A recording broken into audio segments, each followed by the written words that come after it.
Zaz, is that Jeremy's brother in the back corner of the shipping container? Who is that back there? I don't know that fool.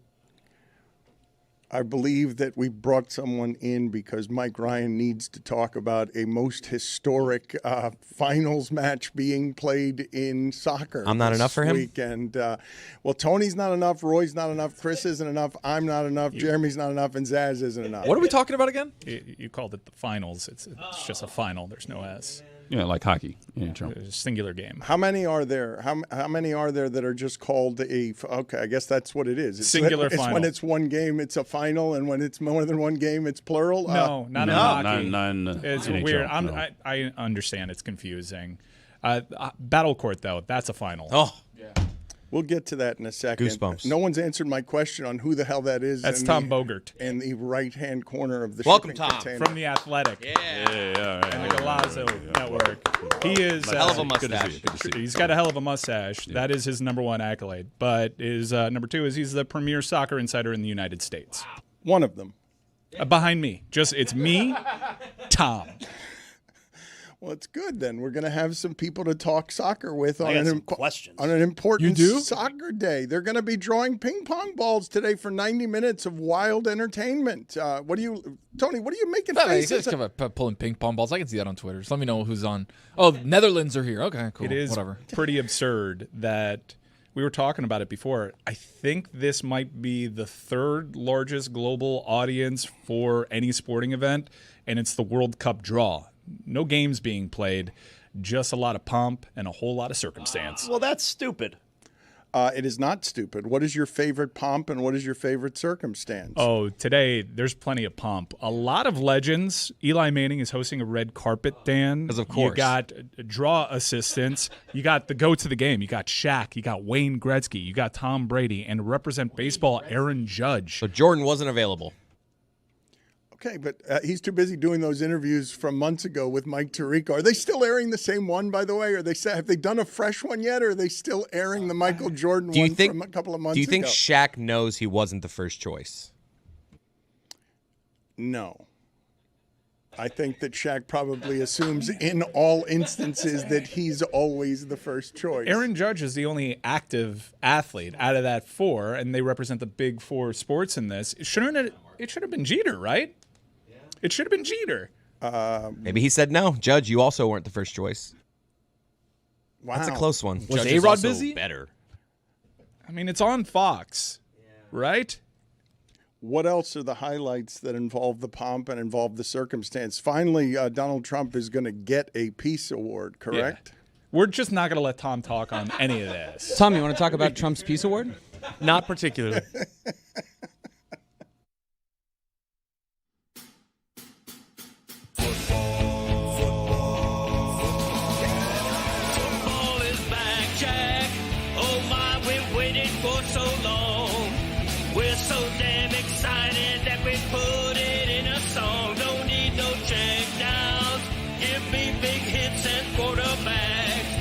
Fantasy team from falling off the track. Football is back, Jack. Whether on the ground or through the air, when the chips are down and you throw a prayer, when your team is primed and on the hunt, it's 4th and 10, you refuse to punt. When the shoulder pads and helmets crack, that's how you know that football is back, Jack. Let me hear you say, football is back, Jack. This high is wild and out of control, and we're gonna ride it every week till we reach the Super Bowl. Don't need no check downs. Give me big hits and quarterbacks. If you say this game's the best, I'll say it's a gag. Football is back, Jack. Football is back, Jack. Football is back.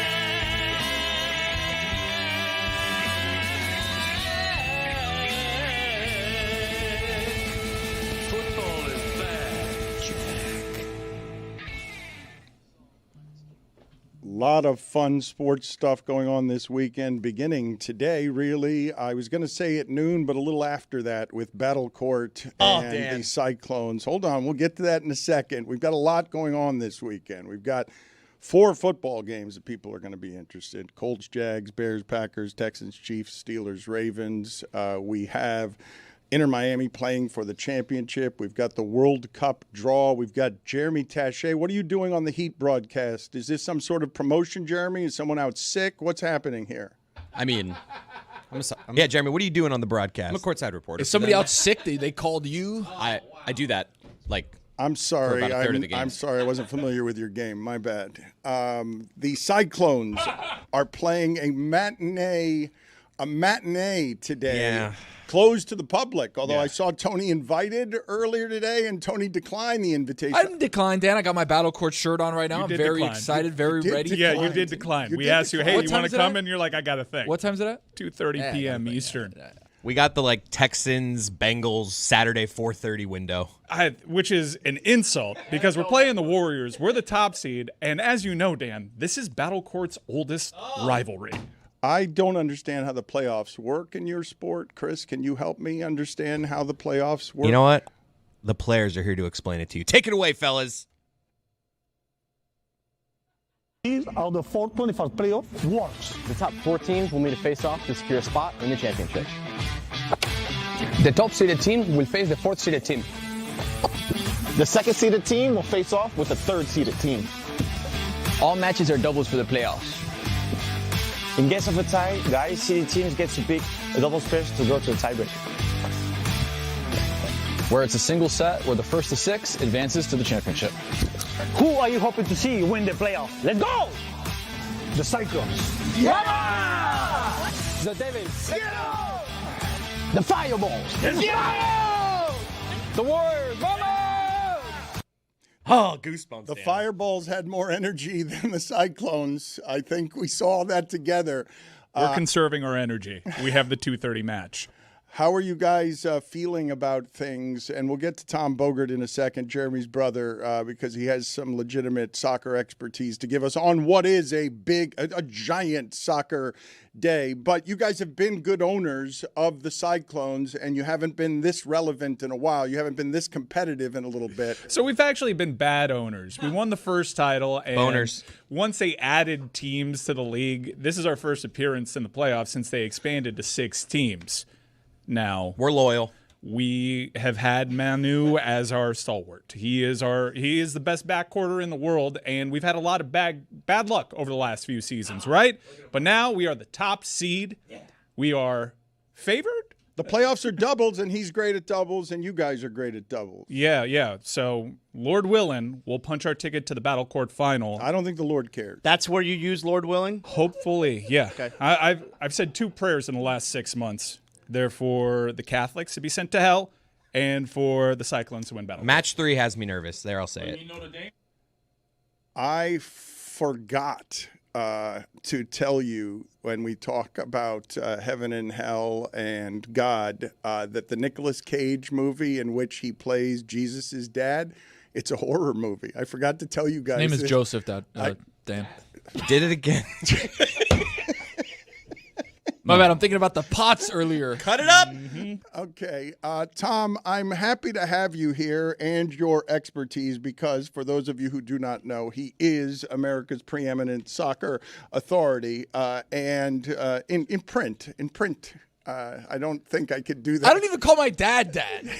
Wow, that's like, what are we doing? Let's talk about that. You confuse me with dad. The dad thing, Joseph. So is what's dad. happening? Well, because not only did we rattle you, for some reason, the way that you decided to fix it was to say, I'm still rattled from pod talk in the meeting, which is basically something that only us know about. Like it's the Group or pod? You know what? I've got to send It's him Gino a- Fuentes' fault. I'm gonna I send- agree with that. I'm gonna We send can him all away. agree. Gino threw me. Minor penalty, 2 minutes, murdering the show with your bare hands in a dismemberment kit in cold blood. Out. If I can say Gino was the one that threw the groups in the Get pods, out! and then Listen to your dad.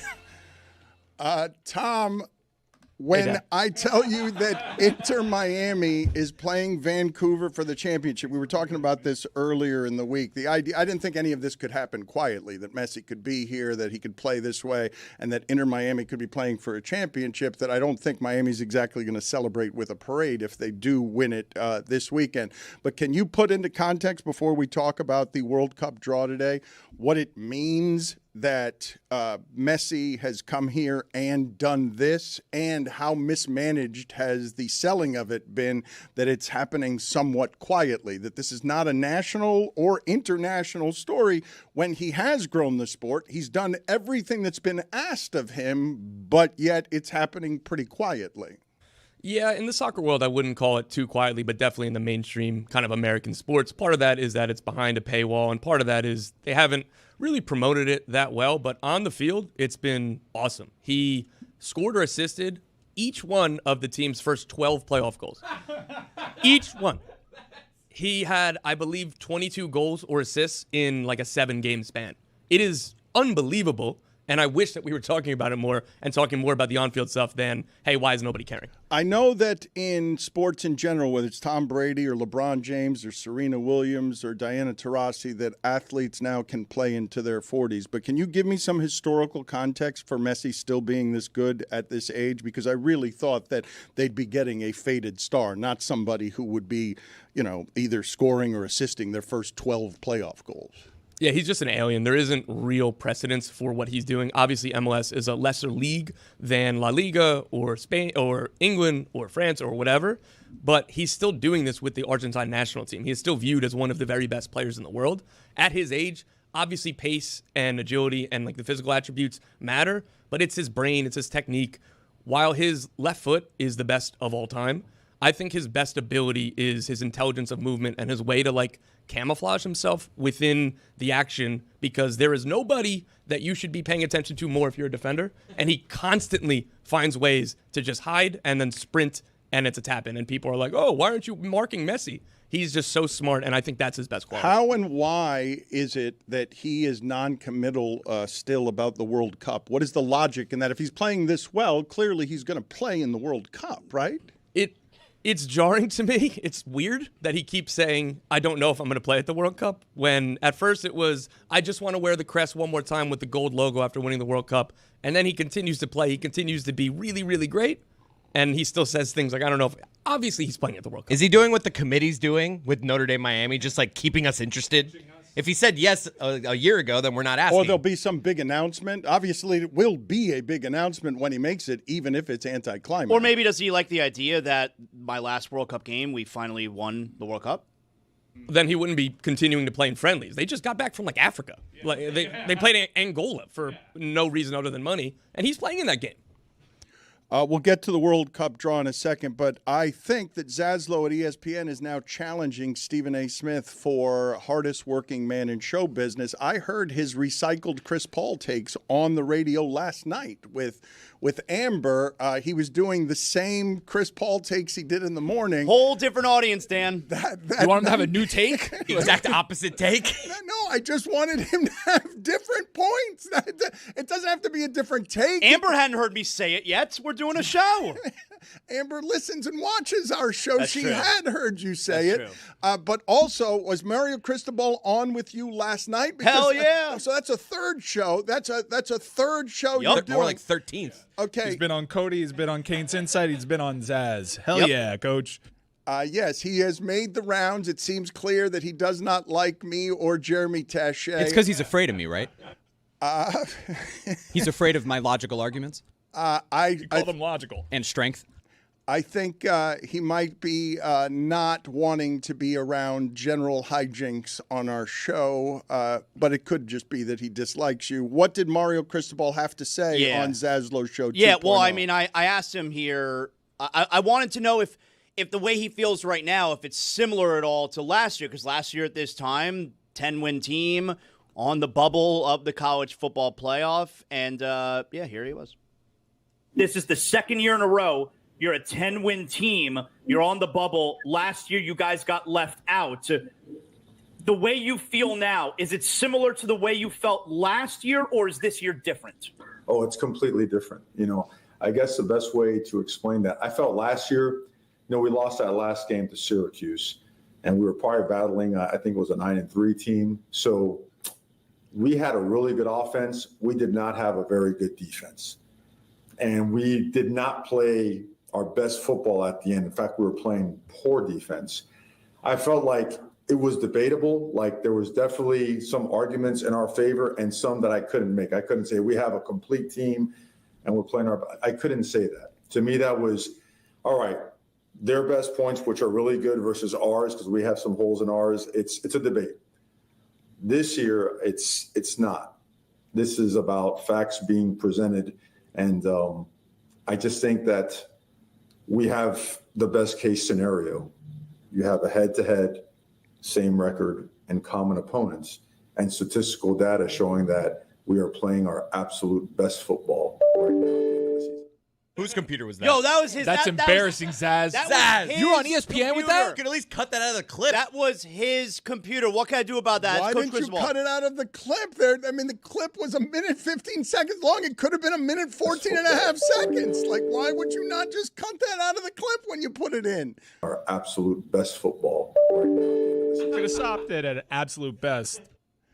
That is a Flanagan's Absolute cut. best football right now. In the background. What are our thoughts on Marcus Freeman? Are we seeing him look a little mopier these days? Does he physically look a little... Zaz, you didn't get Freeman? Still hot as hell, but mopier because he realized what's coming this way. If you read his body language, and the players too, you could say that Notre Dame is taking their cues from their head coach and they're handling this with class, which they are, but here's why they're handling it with class. It's because they're football guys.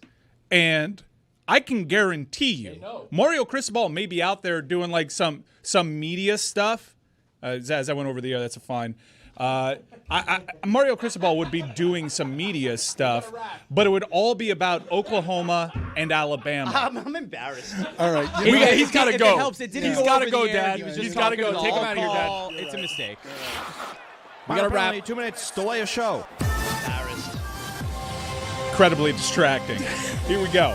It's like, why do you say that to me? What I'm trying to say is Mario Cristobal may be out there like arguing common opponent with Alabama. We beat FSU. Might be arguing, look at all the metrics. We're much better than Oklahoma. As bad as our defense was last year, that's as bad as their offense was. But if he lost to Notre Dame, was sitting at the same record, I guarantee you with every fiber of my being, Mario Cristobal would not be out there publicly saying that Miami deserves to be in there ahead of Notre Dame. And I can guarantee you the same for myself. I would not be doing that. I would turn my attention to that lackluster pot of SEC teams that I think is wildly overrated. But Notre Dame has, you would think that they benefited from this CFP discourse. It's actually done them wrong because they're going to wake up Sunday morning toe-to-toe with Miami, something that they do not want. They're the chicken shit heel, Hollywood Hogan in the ring, throwing NWO members at Goldberg. They do not want to be side by side next to Miami because they know in competitive sports, the ultimate tiebreaker is head-to-head, and the CFP has done them a disservice because the real debate is Notre Dame, Alabama.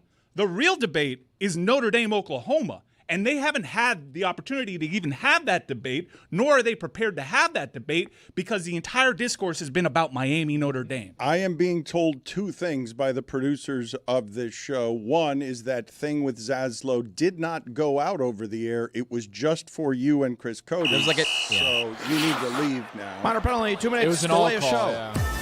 So it was not something that everyone heard. The audience. We all heard it. It was distracting to all of us, but the audience missed it. He was trying to speak to Jeremy, and he did an all call. Okay, that's on the line. Well, we'll need Judge Zaz to rule on All right, that means you get out, though. The other thing that the producers are pointing out to me, that's right, the delay. I just talked. You made a great I point. talked for 30 seconds, making great points. Nobody listened to me. Nobody. Everybody was talking for the entire 30 seconds that I was talking. Maybe because you didn't include BYU. Hey, you shut up. I have to listen to him. Out. You know what? Jack shit. Out. delay of show. Please respect the call. The other reason that I wasn't listening to you while you were talking is because the producers were also telling me the entire time, hey, the new guy looks like Nacho Libre. Like they're all pointing out that he looks like Nacho Libre. And so that's why I couldn't hear what it is you were saying. So Nacho, please tell me what it is that it means both worldwide and in America, the draw that we're about to watch today as the World Cup comes to the United States, and I'm going to really enjoy ramping up World Cup coverage as we get closer and closer to the world's biggest sporting event. Yeah, today's a big day. You find out the groups. We'll learn who the United States are paired against. They are in Pot A, which means they will not draw. Told you. They will not draw Argentina, France, the best teams in the world. You get one team per pot, and we'll find out the other three opponents for the United States and obviously everybody else, except kind of there are still playoffs going on. So the pot four, what is air quote the worst, you could get Italy if they do qualify through UEFA's playoffs. So it's going to be a big day. We'll know where the games are. We'll know what times, all that stuff, except for, again, the playoffs. Do you enjoy today? No, you don't. Not a little bit. Not even a little bit. This is the pomp and circumstance with FIFA. I hate it. They invented a Peace Prize award to give to Donald Trump, and I think today is going to take, 9 hours. So you hate that, but the world loves it, right? When you talk about, Mike was saying it's the third. Yes, they do. When he was saying it was the third most, it's going to be the third most viewed sporting event thing that there is. Cowboys outside of the football game. Cowboys Chiefs Thanksgiving did 52 million. It's not going to do that, right? Oh, it's going to do well more than that. Well, maybe more. Globally, well more than 52 million. So you're saying third largest viewing, putting it behind what in terms of what the numbers are when you put it at third? I think you might touch a Billy on this global audience that's Get out watching. of here. You get out of here.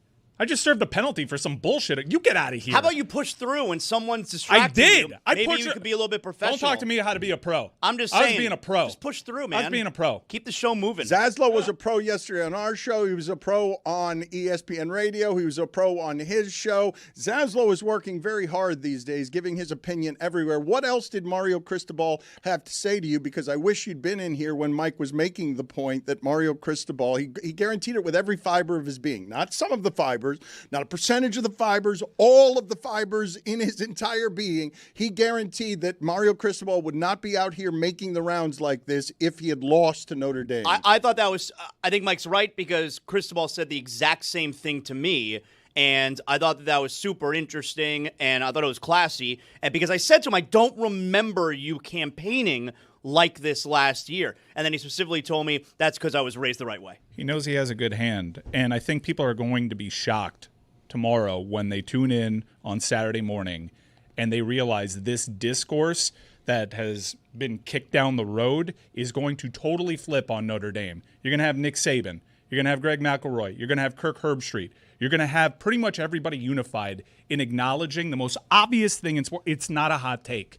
If you lost a game to a team with the same record, the team you lost to is ahead of you. And they are all going to come out in uniform. Wow. In consensus, and they are all going to be arguing for Miami ahead of Notre Dame. You meant unison, right? Because now you've got them in uniform. It works as well, but I have them in it works as well. In Catholic school. You know, gear. my relationship with today's show, not great. Everybody's being a real asshole except for Tom.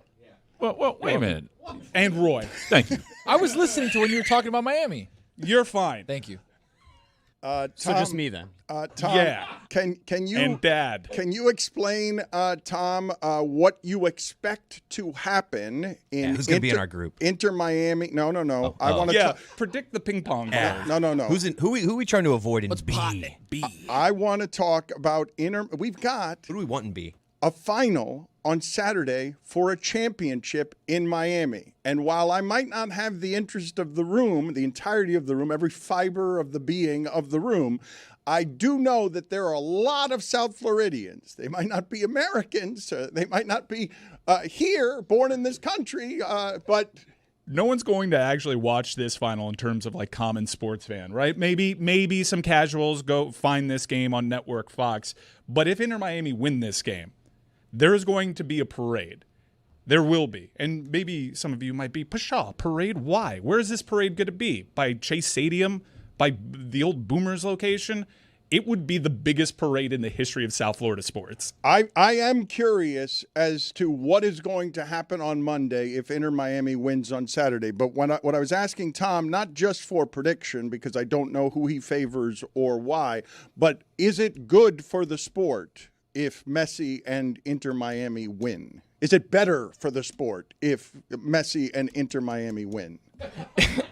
It's good that they're in this game and that I'm on this show talking about this game. For Miami and Messi to get to the final, whether they win or lose, I think this is still a huge moment for MLS. This is going to be the last day of Messi 1.0 in Miami. Jordi Alba, Sergio Busquets are retiring, maybe probably Luis Suarez, and then 2.0 starts after this. So it's either are they defending a title or are they still trying to get back over that hump? So either way, I think it works for the sport. It's bigger than if Vancouver wins, Dan. For America.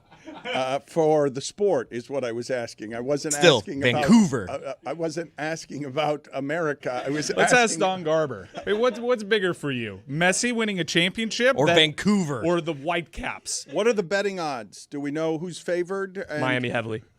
So Miami, it would be a pretty large disappointment and large upset if Vancouver ends up beating Inter Miami. Do you think the parade, if they do win, would come close to what Greg Cody did in his famous parade with us? I think you're going to get people coming from everywhere in South Florida just to catch a glimpse of Messi. Do you think it'll start or end at the Wendy's on commercial? There is one thing, though.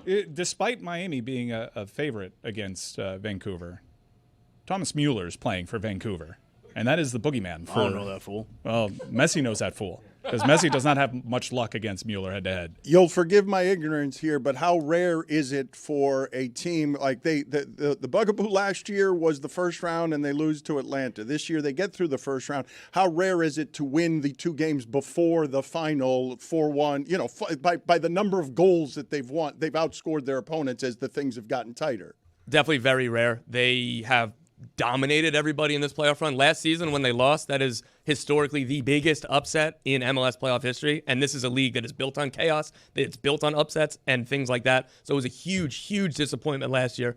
And this year they've gotten much better. Obviously the goals is what everybody's going to talk about because it's Messi, but they've gotten much better defensively. They played Vancouver in May in the Champions League, essentially in CONCACAF. Vancouver in leg one at home killed them. And then they came down to Miami. Everybody expected Miami to come back and win, and Vancouver dominated them off the pitch in this stadium. So they're much better than they were in May, particularly defensively, but that's why Vancouver have a real shot. Roy, I'm worried about, in general, your mental health as it regards the Panthers. They've now lost 5 in a row at home. Last night, Bobrovsky was good. He was excellent, and they still lost at home, 5 in a row at home. However, if I had told you right before the season started, they're going to have the injuries they have, and they're going to be 12-12. They're going to be 12-12. They're going to be at 500. You would have taken that, wouldn't you have? Yeah, I actually would. I would have. You look where we are in the standings. They're last place. Considering who's injured, yes, I would have taken that. They will get better this season. But they're last place. I understand they're in last place. But I just asked. I didn't ask him about last place. That speaks to the difficulty of the conference. I just said if I told you after 25 games, they'd be 500, and Kachuk would be out, and you've got Barkov out. Would you have taken a 500 record? Why are you guys in disagreement on that? You're just bothered by last place? Because they're in last, and they're the lowest scoring team in the conference, yeah. But you know the reason for it. Of course, and they're going to get Kachuk back soon, but there are still a ton of other injuries on this team. Like, yes, Matthew Kachuk is going to help, but just Matthew Kachuk it's so hard to gain ground in this league because the 3-point games, they're in last place. Like, I'm super concerned about them missing the playoffs. For reference, Matthew Kachuk spoke to reporters after his very first skate around with the team, and he's like, I feel so much better today than I did during the Cup final. And that's exciting. It is. But again, so hard to gain ground in this league, and they're in last. I mean, you win 4 in a row, all of a sudden you climb halfway up the East. But they're not in last, by the way. Buffalo's in last. Buffalo. I'm wondering, though, as we talk about this, what is the more disappointing way to not be able to defend 2 consecutive titles? Is it getting eliminated in the playoffs when you're healthy, or just being unhealthy and having a reason that's not the team has gotten worse, you've got an explanation? This is low-key so much better than being defeated. I was so envious of how the Warriors dynasty, well, even though they won afterwards, but the KD incarnation of the Warriors went out because they could, even though the Raptors, I still firmly believe, would have won that series, they get to hang their hat on Clay and KD getting hurt, and you always have that in your back pocket if you're a Warriors fan. I agree. And no one actually took out the Florida Panthers. Yeah. Injury took them out. And we rebuild next year. But you could always say, when you tell the story of the Florida Panthers, from being so banged up from all the winning. That's right. They went to 3 straight Stanley Cup finals. I think in that instance, you do put the S on. I like a good excuse, Dan. So when we talk about Bobrovsky being bad this year, how much of that do we chalk up to the fact that he has had to be under the pressure of 69 playoff games? I mean, their defense sucks. 3 years. But okay, but you said their defense sucks before I asked the question, which you still haven't answered. I couldn't wait. But you didn't answer the question, which is, he's been bad this year, but how much does that have to do with you've played 69 playoff games the last 3 years under an intensity that seems to be super pressurized, and you're the one guy who's never getting hurt? You got to imagine all those extra minutes that you're playing add up. I mean, Barkov, it seemed to be a fluke injury. He got hurt like the second he touched the ice in preseason camp.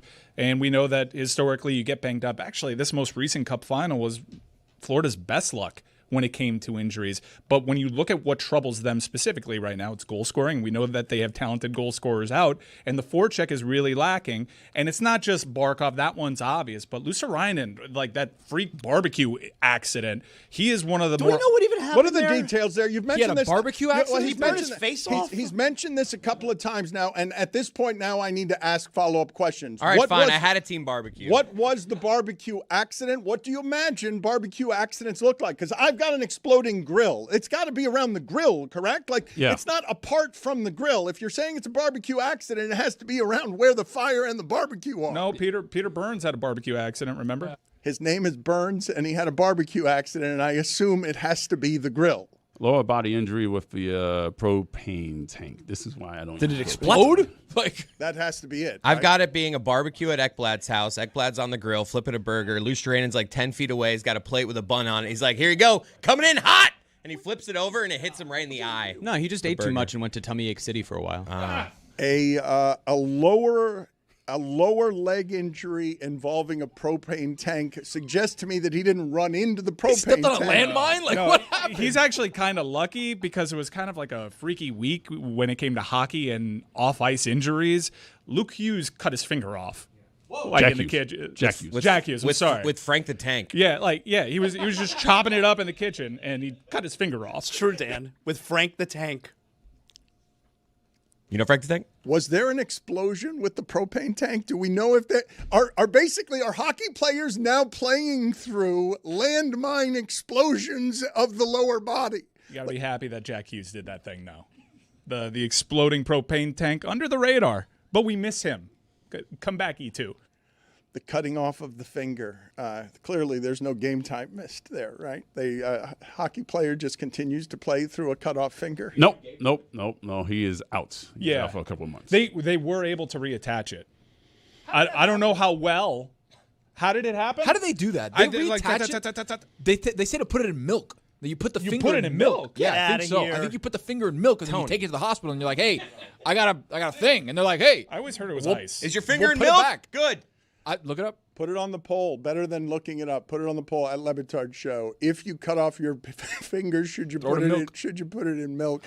I don't know if you guys saw Nobody 2. I enjoyed it because I love the idea that action stars are now getting older and older and older, and you can't do better than Bob Odenkirk as funny, old, and it's a great action movie somehow, even though it stars Bob Odenkirk. But there is a scene, and spoiler alert, there's a scene in that movie where someone just slices off his finger, he chases it as it rolls off of a boat, and then a fish eats it. I don't know. I do not know if he intended to put that in milk or not, but Tony is telling you that the way to, Tony, I don't know why you have such knowledge about dismemberment things. Quick, right? Yeah, but you've got suspicious knowledges in suspicious areas where you just simply know how to hide things. The human heart, and 500 grand. Criminal The moment. internet is saying for a severed finger, you should wrap it in a moist cloth or gauze, place it in a sealed plastic bag, and then put it in ice. And rush to the ER. Milk is not recommended. Not recommended. But again, who are we listening to? Who is that? Gemini? Give me a break. Who is it? WebMD? Come on. Google AI. Okay. Exactly. Thank you. Point for humans. We do not know if the milk helps the severed finger or Put a little not. ice in it. I imagine if you don't have ice and the milk's cold, fine. But that kind of thing. I'm going ice. Okay. I'm glad you mentioned that, and I'm glad that you've offered your particular wisdoms to this conversation. Zaz, I got a text last night from Nick Wright as soon as LeBron James is, I don't think you're going to be happy with what it is that he had to say, but as soon as LeBron James's streak ended, LeBron James had scored double figures in every game he had played in since 2007. And last night he scored 8 points, but he assisted on the game winner. And Nick Wright just wrote to me, ask Zaz what he thinks about how LeBron ended his streak now. Yeah. I mean, I think that he made the type of play that he's been making his entire career, but for everyone to say that he chose to win the game instead of get his streak. He didn't get his streak because he was 4 for 17, all right? Like, that's why he didn't get the streak, not because he chose to do the unselfish thing. What I sent Nick Wright as response was something that you texted me as soon as the streak ended, which is LeBron's streak is over, Dan. He definitely wanted that shot to miss at the end and go into overtime. And then Nick Wright just wrote back, he's an all-time dope. So on me? About Zaz? He called you a sucker. Wait, Zaz is the dope? Yo. He's an all-time dope. I'll apologize to Nick Wright right here, all right? Because maybe he's off his rocker now since I owned him a couple days ago on the show. So you know what? I'm not even going to take offense that he may be reeling based on me dominating him in that debate. So here is LeBron talking after the game about, and no one asked him the question, were you hoping that the game winner wouldn't go in so that you go into overtime? No one asked him that. By the way, because we all know the answer. It is a really funny, silly thing that we do with numbers, because LeBron's streak of scoring 8 points in a game since 2007 is still in play. Like that, It's on. That's still alive, but because the 10 points is no longer alive, LeBron is asked, and this is what he says after the game. Now that the streak has ended for you, what feelings did you have, if any, about it ended? None. We won.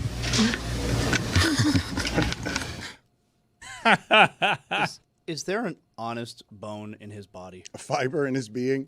An honest fiber in his being? Dan, he remained, the last game he played, he was in the game in the fourth quarter down by 26 to keep the streak going. Like, is there an honest bone in his body? I'm going to hold your feet to the propane tank here. Do you think he's fallen off? Like, he is this like Jeter's last season? All-star till 50? Is it? Yes. Because like Nick Wright's calling you a dope when that guy said he'd be an all-star at the age of 50. And that's aging like the milk we're putting a disembodied finger in. Yes, I think we're seeing the beginning of the end. Not that I think he's going to retire this year, because I think LeBron is going to announce a farewell tour, which I think will last multiple years. All right, 1 year of giving LeBron presents and flowers every time he goes to your building's not enough. I think it's going to be 2 years, but I do think that we're seeing the beginning of the end. This has to be the worst take of the year by Nick Wright. Like, if we're looking back at this entire year of shows, saying LeBron would be an all-star at 50 and then what he's done so far. Don't be too hard on him. He's shook based on what I did to him the other day. But just wait a minute, all right? Because worst take of the year. When it comes, you say worst take of the year, but when it comes to nominating most obvious take of the day, really, It's the beginning of the end for LeBron. This is 23rd season. He said till 50. We didn't make him say that. At least he had the courage to answer the question, Dan. He's the oldest player in the league. Like, what do you mean? Of course, it's the beginning of the end. It's been the beginning of the end. It should have been the beginning of the end 10 years ago. But it never felt like it. But now it feels like it. Like we started feeling like it as soon as Nick said that. Yeah, honestly.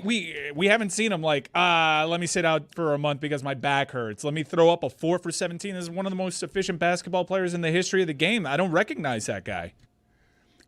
He's got sciatica, gout, leprosy. Right, then don't say he'll be an all-star till 50. Like, you're proving our point of how dumb it was. He literally gave a quote, like, when you wake up this age, something new hurts every day. You're not making it till 50. No, I think they're just building this offense around Luka. I think what LeBron needs is a wide-open offense where everybody shares the ball and there's lots of body movement. Can always to tell get when you're doing everyone a thing. else involved. Hey, I'm with him on this thing. Yeah, it's true. I would take him today. Also, that streak should have ended in 2011. In the NBA Finals, but that doesn't count. Chris, you're so right about Jeremy. He's like your dad. You could tell first words. If you think your family... I'm doing a thing on purpose. I know, but make it hide it. That's why I'm doing it. Put a ham on the I screen. know how to do it.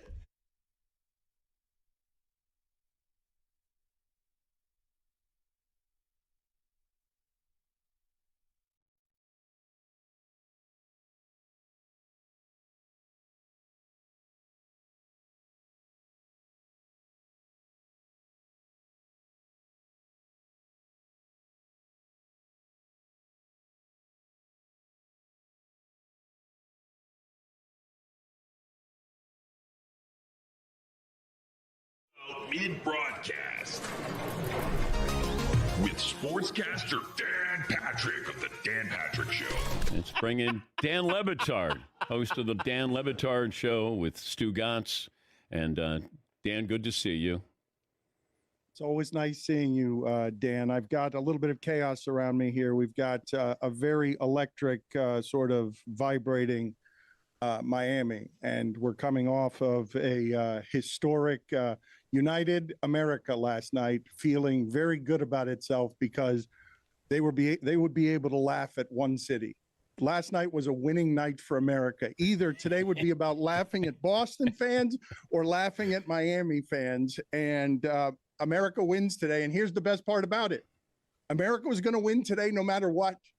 One hated fan base was going to allow you to laugh like that today. So congratulations to America. Yeah, but I don't know if America hates the Miami Heat anymore. No? No. We kind of need it. We kind of need it down here. They hate Miami, Dan. Oh, but not the Heat. I believe that all things Miami are something that divide America.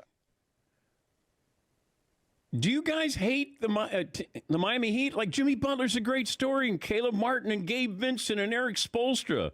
And we need the hate. We've been starved for the hate since 2010. Why are you not understanding what's happening around here? Wait, the lights just went out on your show. Oh, my God. Haters. What happened? Haters. Bring back our hate. Okay. Well, I'm sorry that the power has gone down here. I can still hear you, though, Dan. I can still hear you. You never look better. I love it. Yeah. Anybody got any matches? Yeah. How about a candle? Look, Something. I'm running a media empire here, Dan.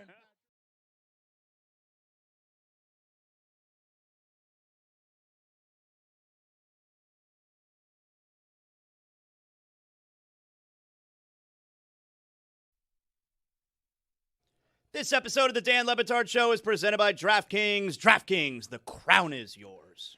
I was very happy to see that the Ravens extended the immortal Mark Andrews a few days ago, 3-year contract. I was legitimately shocked when I read his age, though. You guys want to take just a guess? Maybe you guys won't be shocked by this.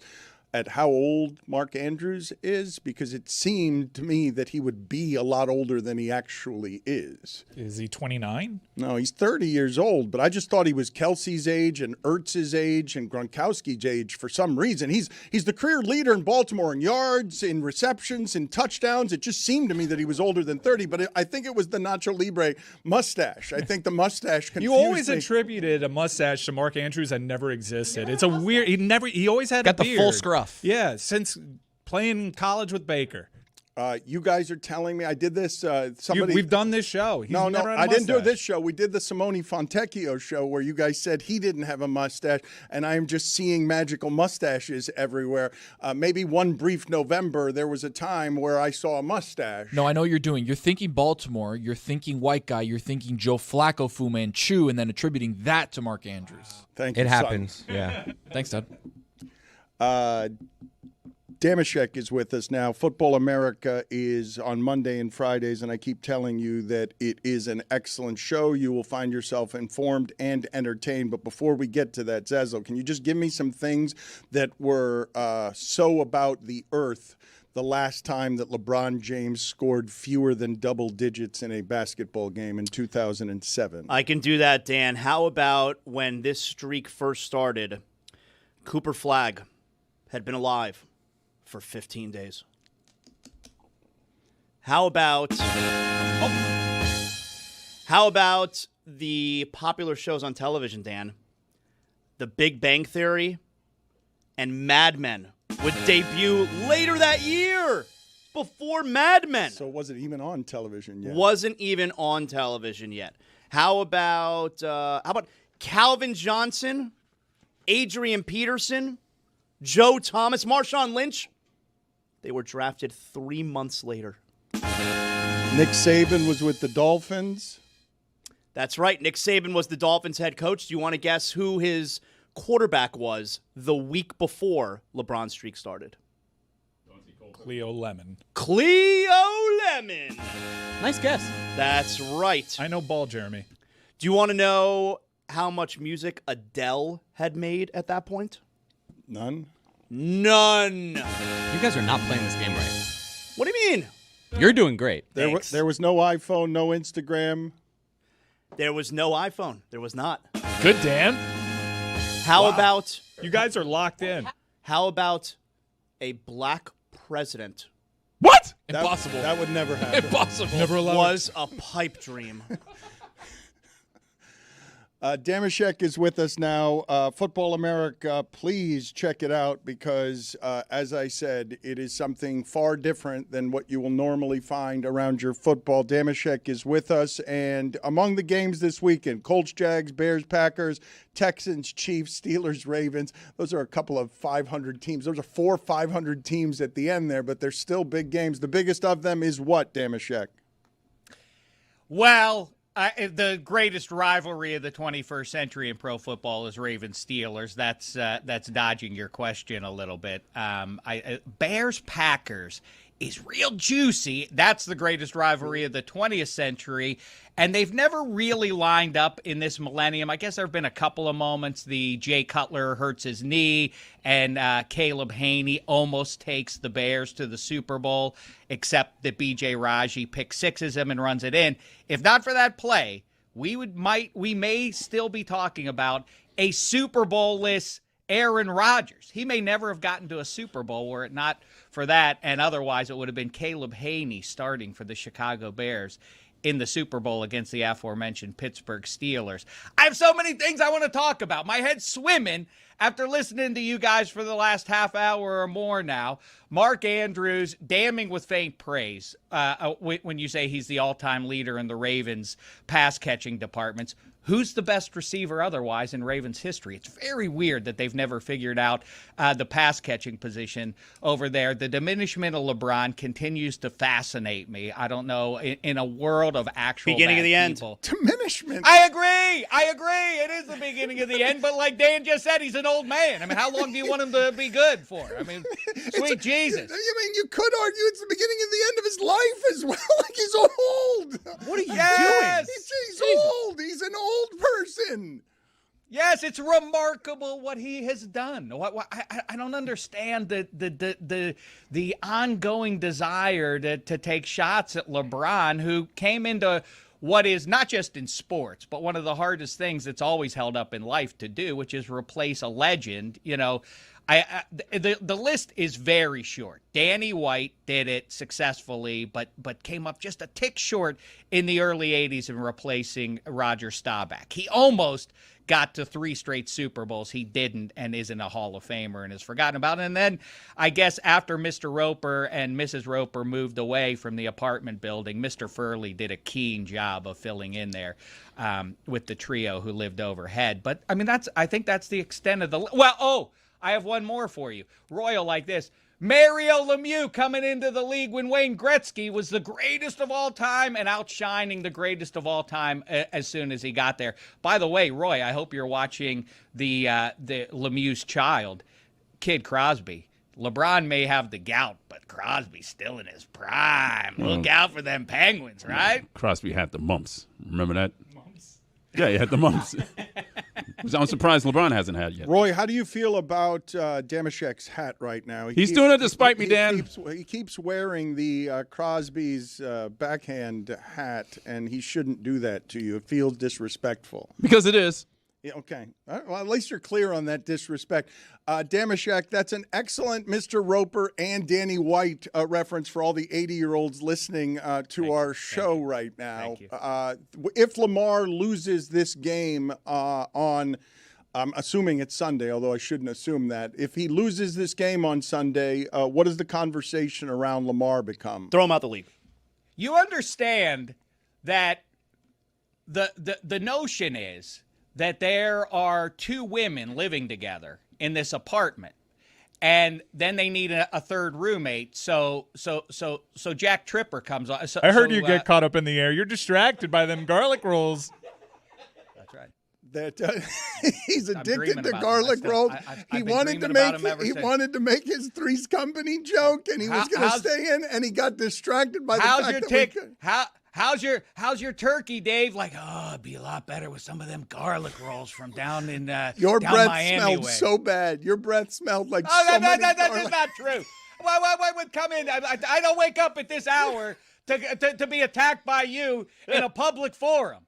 Now, who is going to get attacked in public forums, not just in Charm City, but across football America, is one Lamar Jackson. Because this is, if they were to lose this game, I mean, the division should be theirs. It is stunning that we continue to have the conversation about, is it Josh Allen's year? Is it Lamar Jackson's year? They and their pal Patrick Mahomes may all miss the playoffs. This is just the wackiest football season we've had. But, you know, how much longer can you endure who is one of the most dynamic, one of the great quarterbacks in the history of people in Lamar Jackson, but having to deal with the grim reality that he misses long stretches almost every year for him. And if they don't get over the hump this week against a Steelers team that is just obviously in tatters, it's the worst kept secret in the world, that it feels like Mike Tomlin is in his final days there and everything is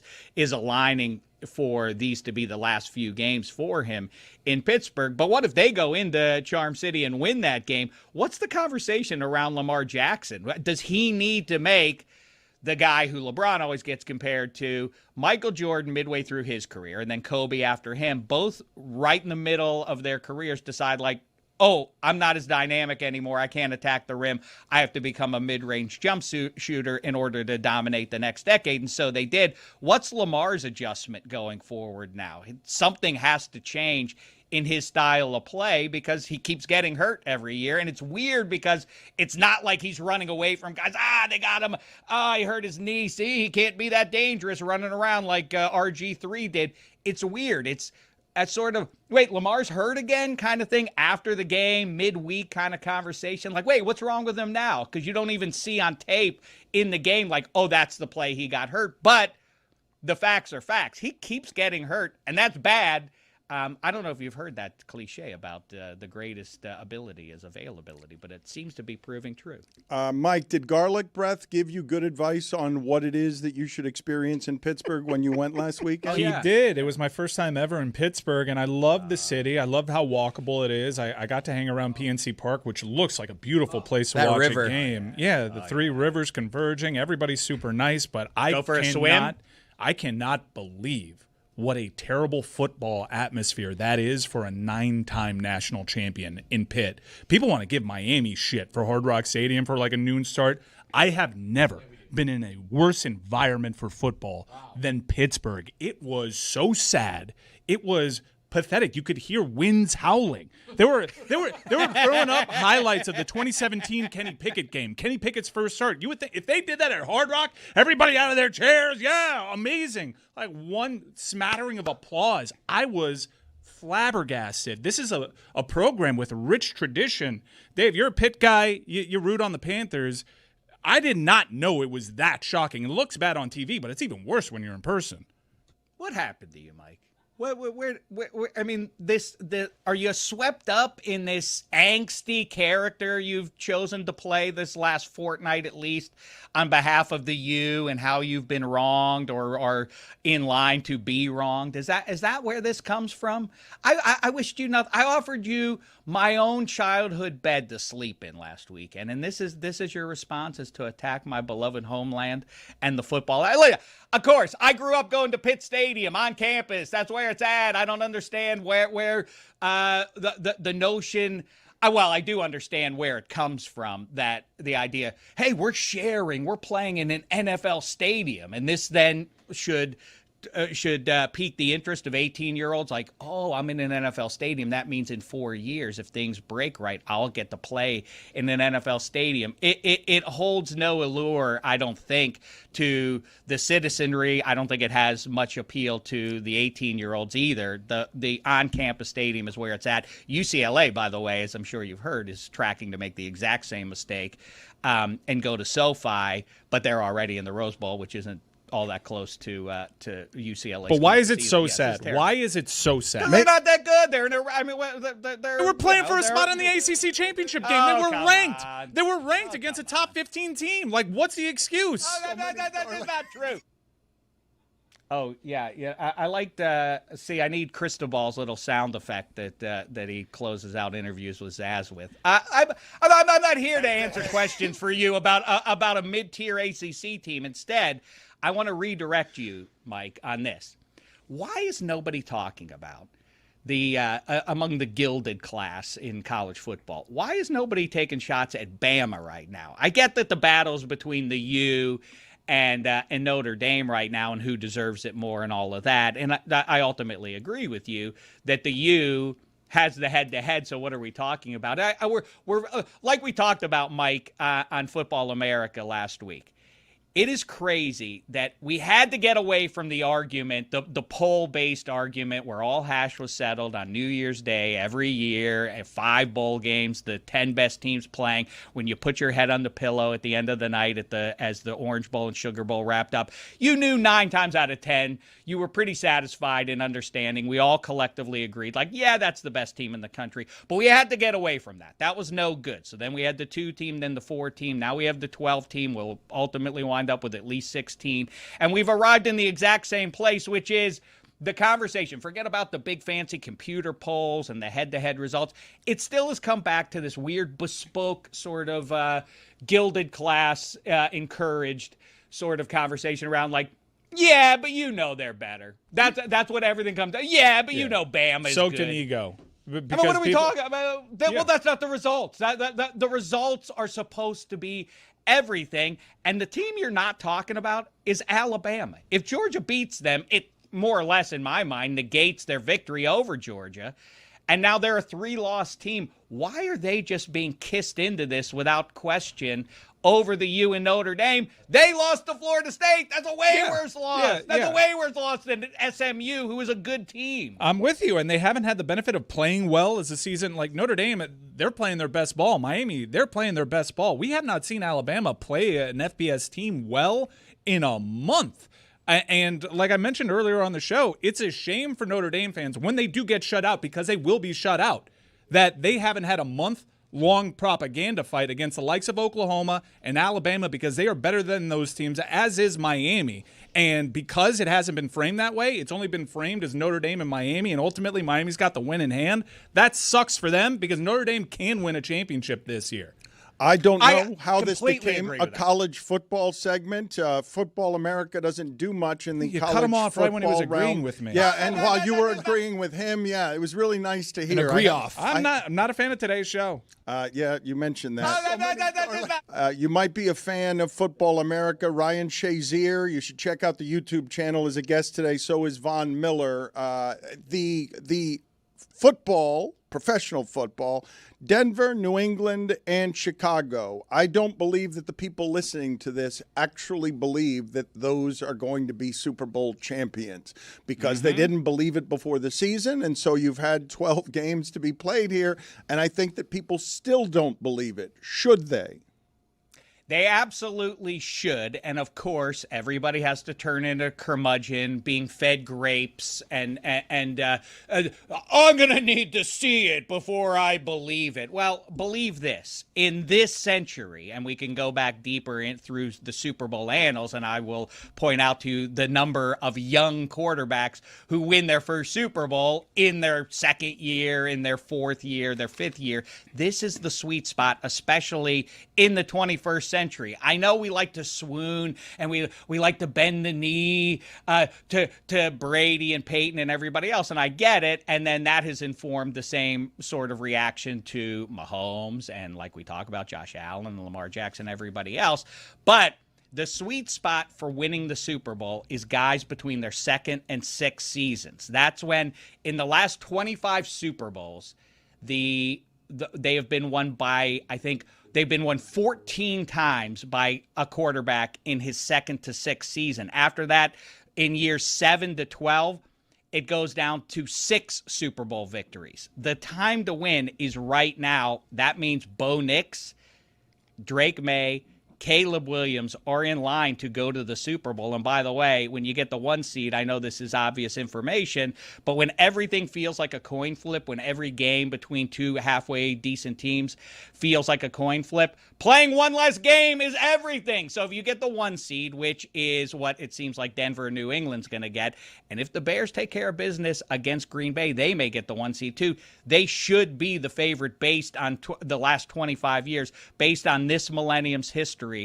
It all points to those guys being the right teams to look at and circle, even if you like to swoon over the bigger brand name guys who, like I said 5 minutes ago, some of whom aren't even going to be in the tournament this year. I want to ask a handful of questions about last night's game. Since you guys were so ready earlier this week, based on the last 3 games, to ignore the last 30 years of Jerry Jones's resume and declare that he was indeed a good GM based on the last 3 games of fixing the defense, after the 1-game sample of last night, is he now a bad GM? Yes. Okay. The next question is... I feel like you were talking directly to me there. Was that a safety? Last night, I thought that was a safety. I did not know the rules on... I hate that about this sport. And that's like the most obvious example ever of it being a safety. Everyone loves a safety, and the referees refuse to award them. It's like the most exciting play. So we've been told it's like where the contact is initiated and where the football is. Both those things happen in the end zone. Why does no one want to call a safety? I did not know the rule. I was impressed by Ross Tucker last night, another hardworking sports person. Worker. He explained the rule instantaneously, where he said, in that instance, if you didn't see it, Dak Prescott was trying to get out of the end zone, and it seemed like some of the football was still in the end zone. He says it's the opposite of the goal line. He says the goal line, when you score a touchdown on offense, all you've got to do is touch the goal line. On a safety, all that has to be in the end zone is a piece of the football still in the end zone. And it looked on video like there was still football in the end zone. So how was that not a safety? It was a safety, and they got it wrong. And Jake Ferguson did not commit OPI, and they got that wrong too. So, if we're going to overreact to what we saw on Thursday Night Football, I guess I don't know. If the Cowboys would have survived that game, we would be having a different conversation than the one we're having. And if Jake Ferguson gets to, if that play doesn't get overturned, then that might be the conversation that the Cowboys are going to the playoffs and the Lions are finished. But I guess that's why. Here's the other thing about safety. Are we so limited? You're a wordsmith, Dan. Explain to me how we came up so short that we had to use the word safety to describe 2 things in football. I get it with the position of safety. It's the last line of defense. If all else fails, at least we have somebody on the back end to keep us safe. What's safe about a 300-pound man landing on you in the end zone? It's the opposite of safe. That's not safe. Why did we just was it 4:59 p.m. on a Friday? We'll just call that a safety too. 2 points for that. And by the way, the one thing that does save it, it's the most exotic symbol in all of sports, right? I love when the Please stop doing that. Please, you're belly dancing. It's a bit sensual. I need you to stop doing that. I'm being made uncomfortable as I was when Tony came in here and with a profound disrespect for history proclaimed today that Jahmyr Gibbs is the modern day Barry Sanders. I did say that. I actually said that a couple weeks ago on my Tony's Top 5 where I said Jahmyr Gibbs is better than Barry Sanders right now. What? Howie Long said Jahmyr Gibbs is the best player in football a couple of weeks ago, and I was struck by that, and I wonder who you would nominate if it's not Jahmyr Gibbs right now. Oh, quick question for you before you answer that one, too. I asked Von Miller this, and now I ask it to the gang here. You can only have one, Gold Jacket or Lombardi. Which would you guys choose? Super Bowl champion? No, players would all choose the gold jacket. They would all choose gold jacket. Lombardi. You all would? It's funny. Every guy, and I've asked a bunch of guys this question, the only guy to ever get it wrong, in my opinion, was, you'll be stunned, the only guy to ever say gold jacket. Well, actually, two people have said it. Cam Newton took the gold jacket over the Lombardi, and Antonio Brown. They're being honest. The gold jacket over the Lombardi. They're being honest. So many more guys win the Lombardi than go to the. We had this question that we posed to Robert Ory one time because I'm just going to say years around here, we were having some version of the discussion of would you rather be Charles Barkley or Robert Ory? Robert Ory won 6 times, and we asked Robert Ory, and he said I'd rather be Charles Barkley. Dave, if there was a gold jacket on the field in Super Bowl 50 as opposed to a loose football, would Cam Newton have gone for that? I get it. He didn't jump on the ball. The answer is what kind of laugh was that? A fake a one, Dan. patronizing A one. fake one. Pity. Who chooses to enter my city and have a gay old time, run amok, and then disparage it on his way out of town. I may as well just go up to the Franco statue and knock the football out of his hand before you board your flight. Frank. Ryan. I don't like that. Damashek, good talking to you. That is the thing that I will remember for this particular encounter. Can I tell you something before I go? It's important. Yeah. All right. This is, listen, the high stakes, obviously, not just the division title and a playoff spot for the AFC North, but in this rivalry between Pittsburgh and Baltimore, these are the stakes. And if you're on the fence about which side to choose here, the Steelers are named after the mid-century heroes who forged the steel that built the tanks and ships used to defeat the Nazi scourge.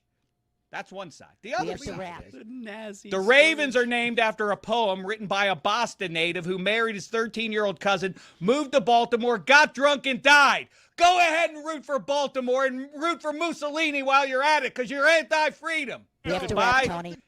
Goodbye, Steelers. At Le Batard Show, put it on the poll. If you're rooting for the Ravens, are you rooting for Mussolini? Yeah. Also, Nazi scourge. Also, I think he asked a good question. I don't know why it's called a safety. And I don't know why in football they have safeties playing on defense and call it a safety when you get 2 points. Do any of you know why it's called a safety? Do we have the origins of why it is that they named it a safety? Because I don't actually know the answer to his question. And as happens very often with Football America, it leaves me to ponder a lot of irrelevant things that I had not pondered before. It appears Jeremy has the answer. It comes from an old rugby strategy because at the beginning of football, you would start with the ball placed near your goal line. So the safe strategy was to potentially run out of the back of the end zone the same way that the safety on the other side of the field is the last line of defense. Thank you, and thank you as well to Damashek. I was thinking during the game last night as I'm changing just rules all over the place because there are only – it is funny to think about the fact that professional football only has, most games, about 10 to 11 minutes of actual action. Most of it is just milling around, huddling, doing. But the action in an NFL game is about 11 minutes. And so I'd like to just eliminate the quarterback sneak. I'd like to have it banished from football. I don't want it anymore in the game. It's not an interesting play. I want a team to have to run an actual play on 4th and short or 3rd and short that has a chance of being contested. Is anyone with me on this? Just banishing the quarterback sneak. If you're going to only give me 11 minutes of action, I don't want any of it to be tush-push. I don't want any of it to be quarterback sneak. So give me actual football. We're talking the quintessential Brady quarterback sneak, right? Under center, he takes it, he gets a yard. You want to abolish that I play. want to get rid of it because if you're only going to give me 11 minutes of action, I don't want any of the action to be that. It's too precious and it's not a real play. It's nonsense. It's boring. Give me an actual football. So you'd rather play. a fullback trap instead? That's correct. Give it to Ingold. That's what I want the ball in Ingold's hand. I want to bring back the fullback. Look at Damashek still arguing from the beyond. Even That's though, right. I want back on. I have more to say. I'm not done yet. I'm going to sit here and keep talking so you can turn my mic on or not. Now, here's what would jazz up the QB sneak and football in general. Let's move the goalposts back up to the goal line. Forget about them at the back of the end zone. Let's put them right there. What a utensil for the offense to run to be able to run the defensive back. Oh, it'd be the greatest. And by the way, you line the ball up. Did they do this? I've asked old people about. Well, I'm an old person now too, but did they used to just line the ball up directly in front of the goalpost? Because what's the defense for that? If you just run the ball, like, I'm going to QB sneak it right into the goalpost, defender. The goalpost is there, so you can't be there physically. Touchdown. I think that, but I like where your head's at. And by the way, it's going to be real weird if the Eagles do win. It looks less and less likely. But if they win the Super Bowl on the back of the tush push again, and then the NFL abolishes it, those titles are going to feel real weird. That a primary reason they got them is a rule that has now been eradicated. That'd be very strange, right? Dave, what year did they take the goalposts and move them to the back of the end zone? I don't know. It was. Must have been, like 66 or thereabouts? What does the Canadian Football League do with its actual goalposts? The goalposts aren't in the back of the end zone in the Canadian Football They're League. 10 deep. I mean, there have to be so many videos in the CFL, from the CFL days, of guys just smacking into those things, right? I mean, you can use them. I'm guessing that's why they moved them. There's no crossing route that you can run. If I had to just guess, I'm going to say, like you mentioned safety. That seems to be something that would be deeply unsafe to have just basically a barricade in the middle of a steel beam. Dan, call it what it is. It's a steel beam defender. I just like the idea that one day, like this literally happened, right? One day there was a meeting, and someone in that meeting said, yo, that huge steel beam in the middle of the end zone, maybe we do something about it. I love how you're talking about it. It's in the past when every CFP committee meeting moves the goalpost back. Look who's still wrong. Again with the college football analysis. Thank That's you, a bar if Damashek. I said it cleanly. Well, they actually followed Tache that, by and the way. Zaz. Tell Dan about the great list we talked about. Both have passed through Football America's halls recently, and we've had great You sent me conversations. that list by email, It's and I marvelous. want you to stop bothering me with that list. It's a good list. It's the greatest list I've ever put together, and I've put together all the great lists. Get him out What of here. say you? Football America, I'm telling you, it's a fun and informative listen, and I'm really enjoying. We have never had quite this sound of indignation on our show before from any of our cast members. I don't even think that's his longest one, and that's just the one. That's the reaction to an accusation that I don't believe he could deny, but if he were to deny it, he would do so with bad breath, which is his garlic bread.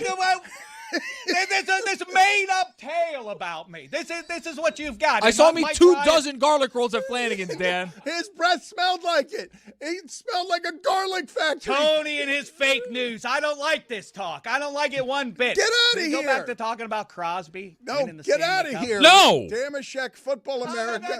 If you want. Pittsburgh Penguins center iceman, maybe the greatest position group for one franchise in the history of people. The Dodgers That's Robert Downey Jr. going to a knee in Tropic Thunder and saying, "I'm a lead farmer, mother bleeper." Happened to Lou Sarandon, too. Oh, I'm sorry, concussed quarterback. When you wake up, you're going to find out 2 points against you. Why? Safety. Get out of here. Safety? He's hurt. Don't you see he's down on these? It's not safe what happened to him. Football it's the opposite America of safe. is the name of the podcast. Please stop belly dancing. Damashek, I could smell your garlic breath from here. You ate 2 dozen garlic rolls. Take that hat off. You ate 2 dozen garlic rolls. The girl's like, you want another? No, it was staggering to Another watch. order. The Dolphins' greatest rival is the Jets. That's what I learned. Thank you. Control the program. Just leave him in picture talking to himself. I don't want to hear his voice anymore on the show. If you want more Damashek, you can hear him and watch him on YouTube. Football America is the name of the podcast. Mike Ryan had a really lovely innocence about a first joyful experience with his daughter that he has not been able to do before. And I'm wondering if the rest of you took the same kind of delight in lying to your children and tricking your children with the, and a spoiler alert, because I got in trouble when I did this with Santa Claus, spoiler alert, the tooth fairy. There have been allegations that perhaps that's not a real thing and not verifiable. There may indeed be a tooth fairy, but did you guys have fun with the tooth fairy experience? I think you talked around that well. So I got some parent was like, all right, I don't think he's going to do it. And then he did it. Yeah. I've got allegations. Yeah. Let me talk around this. Fake. All right. I've got 3 people that are dads to older children. So I'm curious your first one's experience. expensive.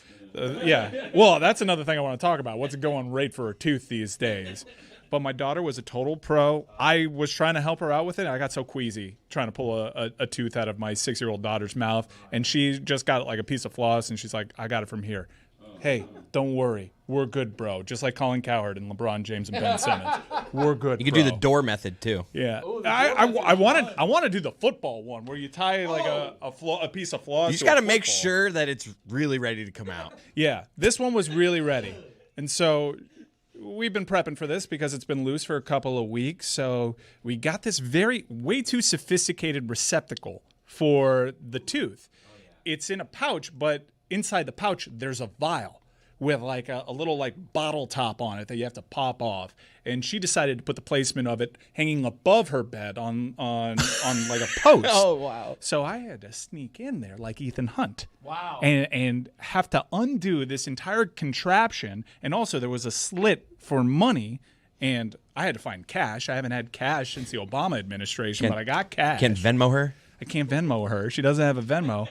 My going rate was $20. But it was $20. That's a ton. First tooth, parents get excited. It's a thing. Yeah. That's a lot of money. So Yeah. the teeth. We'll Wait a minute. explain inflation later. Okay, but you're gonna. So you're telling me that your children find that the tooth fairy gets on increasingly hard times after that first time and gets cheaper. Like the tooth fairy evidently has a budget problem. She will learn. The tooth fairy is broke. $20 sounds like way too much. At Le Batard Show, put it on the poll. Tooth fairy tooth, $20. Over or under? I got a dad chat, and there's some people that throw $50 around. Whoa. No, $20 sounds like too much. For me, a $5 first tooth and $1 the rest of the way. So you get their expectations high with the first one, and then you start undercutting them. It's like, yeah, it's a molar. It's where You they don't care. learn. Hey, sometimes in life, I would have things thought happen. that you were such an asshole that you did it with Bitcoin. That could go up, though. I'm holding on to that. I mean, But first, I want to ask, like the dads here that have done this before, placement of the tooth. Like, have you ever been caught? What's your method? And then you can tell me like the money that you lay under there. But you got to get more more. kind of like thrilling because you're like Indiana Jones. You can't let her set the rules. You should have told her on the front end, hey, the tooth fairy will not take the tooth unless it's under the pillow. I know you want to do this cool contraption thing, but we can't do it because I read the rules and you got to have it Why are you under like the pillow. Colts quarterback? You know the rules. We haven't done it yet. Her baby teeth haven't come out yet, so we have to have that extracted at the dentist. That is Claire. How old is Claire? 8. Whoa. Yeah, I thought Graceland's lost like 12 teeth. it's going to be so weird to tell her there's a tooth fairy when she's 24 and you're taking out her first tooth. I can't believe she's 8 years old. Because I thought Claire was older than Juliet, but She is, yeah. Yeah, but 2 years older and hasn't lost a tooth. That sounds unusual. Yeah, it seems like I'm going to end up paying her $250 at 26 years old. Well, once the first tooth comes out. But does $20 not sound like a lot to you? I feel like I probably gave $20 on the first tooth. I feel like your son broke your kneecap and told you, "Hey, give me 50." I feel like $5 is the right amount to give a child. Kids have no idea about money. You can give them a piece of paper and they're like, "Oh yeah, cool." All right, the you can more money. reason to I sucker owe you. them. You can tell them that $5 bill is $500. You can they're give kids. them a $1 bill and be like, "This is $1 million." Okay, a little judgy. I was excited. No, I like No, I think I probably did 20 the first tooth too. Even though I'm saying 5 now is the right number. But it's rich. You guys are going that's heavy-handed for a child to give $20 for a tooth, especially if you're gonna walk it back in subsequent You're looking at years. a golden cane, Dan. He's good for it. You want to talk about inflation? Ever since I joined, it's gone up like $5K every year. This is insane. I imagine that the players have gotten a lot more expensive That since too. the pandemic started. I just pieced it together. You just, Never mind the extra stuff, Dan. You just figured out. So none of you have had a wonderful or innocent tooth fairy experience? Well, he's asking the opposite. Have we gotten caught? No, I've but had my- no horrific. Have you been busted? No, I've not. Because if you put it under the pillow, you also have to make sure, like, how under are we talking? Is it central in the pillow? Because then you want to talk about Indiana Jones and the sandbag. Like, how do you do both? In my experience, once these kids are actually asleep, you could pick them up and move them. Like these kids aren't don't wake waking up. up by being nudged a little bit. And even if they wake up, you could be like, "This is a dream," and then they just go right back to sleep. But this guy's a good dad. You're a good dad. This guy's a good dad. A gad. This isn't real. You can make it scary too. Like, I'm gonna kill you. Like, whoa. Probably not a good idea. My daughter's into scary dreams right now. None of you had an innocent experience with this where you just delighted in the doing of it. It was wonderful. It was a real rush. Heart was pumping. You don't want to wake them up. Wow. And it's it's a benchmark. It's a cute little thing. I can't wait for Roy to do it when Claire's in high school. Mystery Crate, check it out this week. A lot of fun. Jeremy gets shamed by our CEO of Meadowlark for heating up Brussels sprouts in the kitchen. I didn't know that they gave off a stench. I know fish does. They smell terrible. Yeah, See, to Brussels me- sprouts, bottom 3 vegetable to microwave. I'd say top 3, 3 Brussels sprouts, 2 cauliflower, 1 broccoli. But as somebody who's complained about Jeremy's microwaving habits, I'm okay with vegetables. Just get the fish out of here. Like the smelly vegetables I can handle.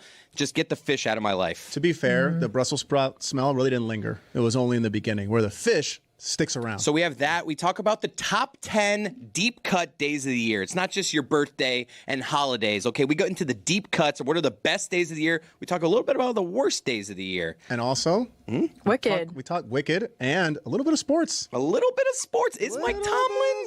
Is this it for Mike Tomlin? I don't know. Let's all talk really high pitched. Jim.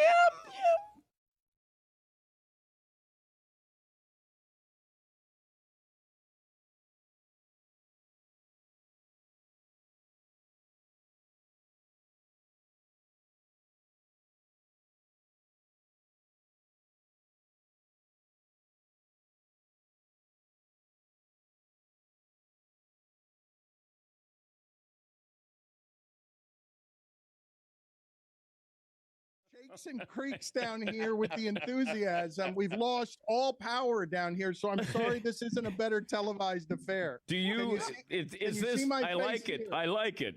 I like it. By candlelight. Can you see me okay? Can you see me? No? Is this the Le Batard Blair Witch Project? I'm sorry that I literally, after leaving ESPN, can't keep the lights on. Stugotz, pay the bills for the man, will you?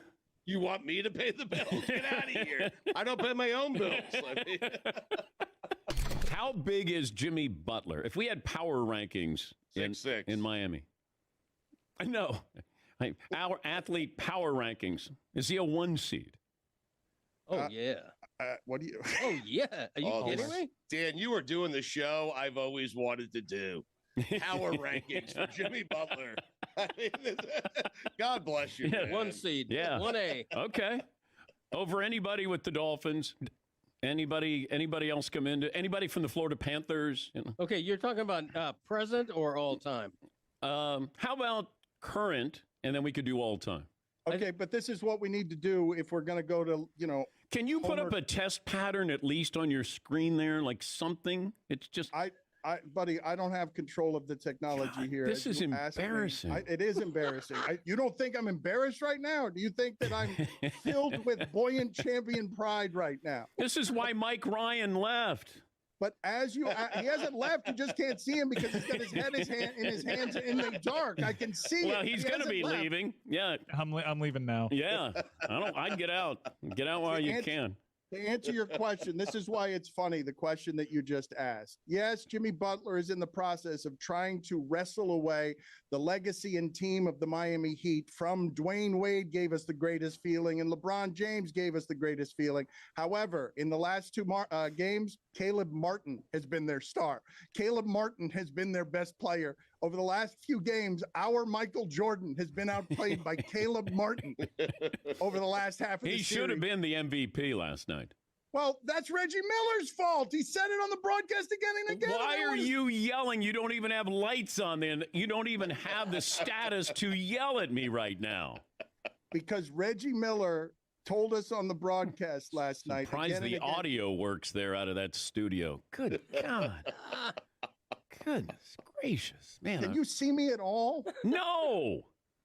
It's a dark screen. Why am I holding these lights to my face? I can't. Making me sweat. He's been holding the phone to his face for 15 minutes. Dan, for 12 minutes you have been in the black and in the dark. You can't see me at all? No.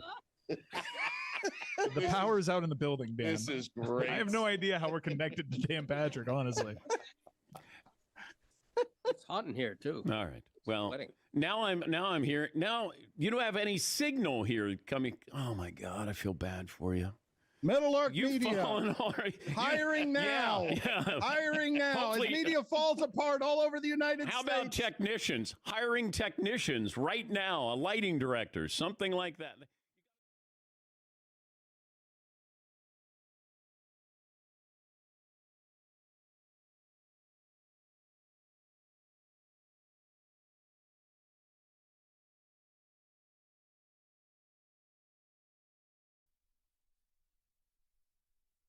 Still trying to decide if I'm going to go to this Cup final this weekend. All the soccer media in town. I'm going to check out the Game Time app and take the guesswork out of buying soccer tickets with that Game Time app. Download the Game Time app, create an account, and use code Dan for $20 off your first purchase. Terms apply. Again, create an account and redeem code DAN for $20 off. Swipe, tap, ticket, go. Download the Game Time app today.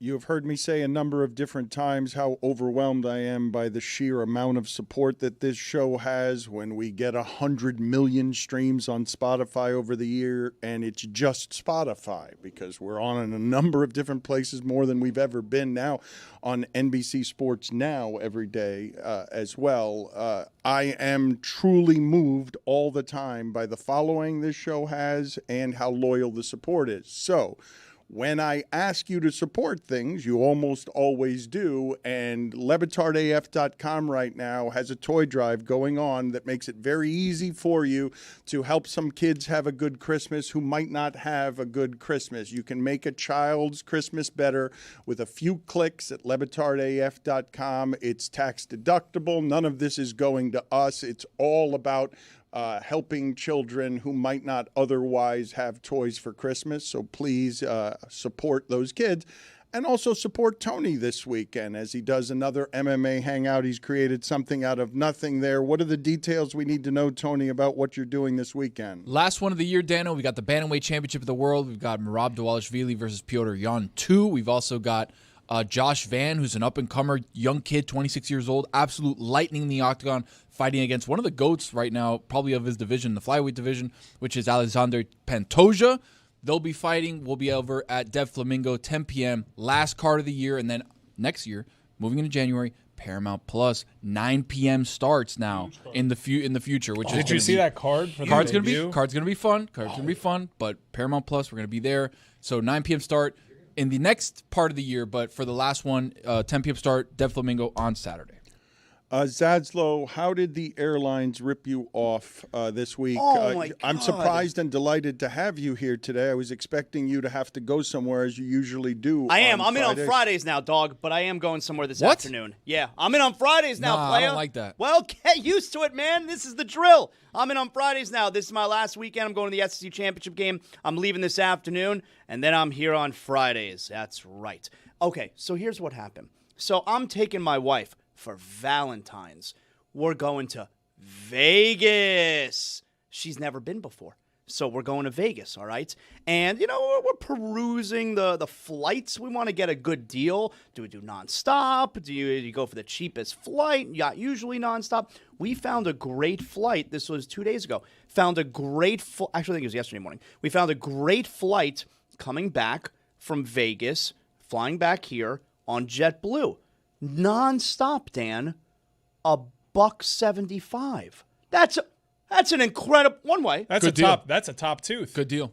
$175 nonstop. Not even at the crack of dawn. It's like 11 a.m. Pacific time. Don't need to explain time zones, Dan. You understand how time zones work, right? So anyway, I go to book them both, but the price for the two of them, it ends up being like $500. Like, whoa, $500 when I had just one person. It was only $175. Okay, I'll back out. I'll buy them each individually. All right, $175, get the good deal. So I book mine, $175, great. I go back to book my wife's, $450. Within minutes, they changed the price. And even said that value is not available any longer. I'm like, all right, well, as of right now, I'm the only one flying back from Vegas. I know what happened. You weren't grouped together in the same tier. You don't know what happened? You don't know if the price went up the moment your one ticket made availability make the price go up because there were fewer tickets available? And then I had to explain. No, but there were lots of seats on the plane still. That's the bullshit. And then my wife, she's like, hey, you know what? Why is there only one ticket booked? And I was like sheepishly embarrassed. Well, here's what happened. So she's like, so I'm not flying home. I live in Vegas now? You know how sometimes you see, like, on a ticket, only one left? I never believed that. Maybe that was the case. Well, it's not true. I looked at the seating chart. There's like 30 seats Maybe left. they offer a certain amount at a certain price. Dynamic pricing, guys. So Welcome. right now, I'm flying home. She's still at the hotel. We'll see what happens. So much for ladies first. My suggestion for Valentine's Day would be to do the opposite, but you do you. You want to take some romantic advice there from Jeremy you Taché? should. I mean, aren't I being like a good husband then? Hey, we're going home, but you can still stay and have fun. I'm going home though. That's like nice, right? Because I'm cheap? Because I don't want to spend the extra couple $100. you do that. Because I'm Could be romantic. Wearing your finest Shawn Michaels t-shirt while you do it. I mentioned earlier, and I'm sorry that Tom Bogert is being ignored. he's still here. Over I'm the sorry that he course is here. of the last 45 okay, Dad. minutes. I did notice during Damashek he was in his phone, but so was Mike Ryan. Damashek, do better, okay? Garlic breath. You've got Mike Ryan and Tom in their phone while you're talking. I'm sorry, I was tweeting out SOS ratings. But you've got the World Cup draw today, and I know the two of you are interested in this, even if Tom is saying he doesn't love the 9 hours of programming. It's supposed to be 90 minutes. We'll see if they stick to that. So I said, without much data behind me, I'm like, this is the third biggest audience in sports. And I looked it up. I said that it might touch a billy. Highest audience for this specific event is 300 million viewers. The biggest audience in the history of sports was France versus Argentina. Messi finally wins the World Cup. 1.5 billion people were watching that. But when you look at things like social impressions and people that finally get around to this is arguably the third biggest audience in the history of sports potentially today. It's more than double what you would see for the biggest Super Bowl audience ever. And it is a spectacle. It's in Washington, D.C. We've mentioned that they're going to honor the president of the United States of America with a newly invented Peace Prize because he didn't win the Nobel one. But all of it is going to be pure FIFA. A salute to Gianni Infantino, a salute to America, and if you put in a random FIFA entertainer generator, who performs at this thing? It spits out Andrea Bocelli first. We got him. It spits out Robbie Williams second. And then it spits out Nicole Scherzinger third. Does it ever spit out the Village People? I wonder whose call that was. I'm not at liberty to guess. But the Village People are also going to be there. They're still doing it. The Village People are still doing it. I don't know whose call that was. It seems random. Are they going to win the Peace Prize? They can't still be doing it. You're going to see the dance, and you're going to see the Village People doing the dance, and you're also going to see a proud Miami hometown hero, Danny Ramirez, a part of this broadcast. Ooh, that's Falcon. Yeah. Heidi Klum, and this guy, glad to see him finally getting some more. Kevin Hart, going to be part of the proceedings. Are you not stunned that the Village People are still out here doing it? Put it on the Paulette Le Batard Show. I was surprised the other day to see that AC/DC is still touring. Yeah, still running around there in a schoolboy outfit. At almost 80. That's got to be 80 years old. Yeah. I can't believe, I didn't think that the Village People were still a thing. Did you guys know that the Village People were still a thing? Yeah, because of who's president. Of course I did. I mean, did you see the Temptations performed halftime last night? There's like one original Temptation left. There's also one original member of the Village People. I saw Prime showed like 4 seconds of the Temptations. They're like, Temptations halftime show, and they went 10 seconds and then went to break. Tom, what are you looking forward to today? What are you interested in? I imagine it's just the soccer. You don't have much time for the entertainment? Correct. And I have a dream and a nightmare potential World Cup draw for the U.S., if you're interested. That's what you look out for here. If you're an American, if you've got a second allegiance, like you want to avoid the group of death. You're the host nation here, so you should get a favorable draw, especially since it's going to be pretty corrupt. You got the United States of America and FIFA. It's like the superpowers of corruption right now. So don't you think that because they're hosting, because it's Washington, and because, as you mentioned, FIFA is another word for corrupt, aren't you assuming that the United States will get the dream draw? They're not going to see Italy early, are they? I hope that it's not fixed, but we shall see where the ping pong balls go. I can't guarantee it is fixed. What, are you kidding me? Is there a possibility that they could be grouped with nations we are presently threatening war with? Because I think that's a possibility. That's a good storyline. Yeah, like Venezuela, the they Irans, Iran, like who else? Like certainly nations that are on our travel ban list are at play here. Yep. What are the dream and worst scenarios? Which one do you want first? I want the dream scenario first. A little optimism. All right. The dream is USA in first. Second pot, Australia. Third pot, Scotland. Fourth pot, Cape Verde. Oh, wow. And so you like us there. Those countries suck, you're saying. Ooh. Relatively. It's not the nightmare. It's not the worst teams that you can get. All those teams are hoping for U.S. though, right? Yes. I'd be nervous about that draw. Mexico's kind of down bad right now. Tom can speak to that. Like of these host nations, Canada's not in the worst spot. Which when they announced the host nations, you'd be most fearful of Mexico, and their program's really not in a good place. Yeah, they're struggling. They're playing most of their games in America for money. And then some of the players have come out and said, no wonder why we play in America, because all the fans hate us. And the nightmare scenario? Nightmare is we get Colombia in the second pot, Norway in the third, and then Italy in the fourth. And no way of knowing whether or not any of this is corrupt. We're assuming it is not corrupt. It's a little difficult. Well, people do make the allegation with the NBA and the lottery balls that there is corruption there. FIFA is among the most corrupt things that you will find. Put it on the poll at Le Batard Show. More corrupt in sports, FIFA or boxing? FIFA or boxing? Take a choice. Because I think the first thing I think of when I think of corruption in sports is FIFA. It's not boxing. The NCAA is up there. Pretty close. Here we go again. You would tune in on Monday to find out. But I would part of that is curious. I am curious to see like what we do with Erling Haaland. Like how does the United, I hope we don't find out. How does the United States go up potentially against the likes of Erling Haaland, who would just toy with the U.S.'s back line? How tall is he? Excuse me, because he just seems bigger than anyone else who plays soccer. He's like 6'4", and he's faster than everybody else too. 6'4" in soccer is pretty big. Yeah. It's pretty gigantic. I think the U.S. tallest player is 6'4".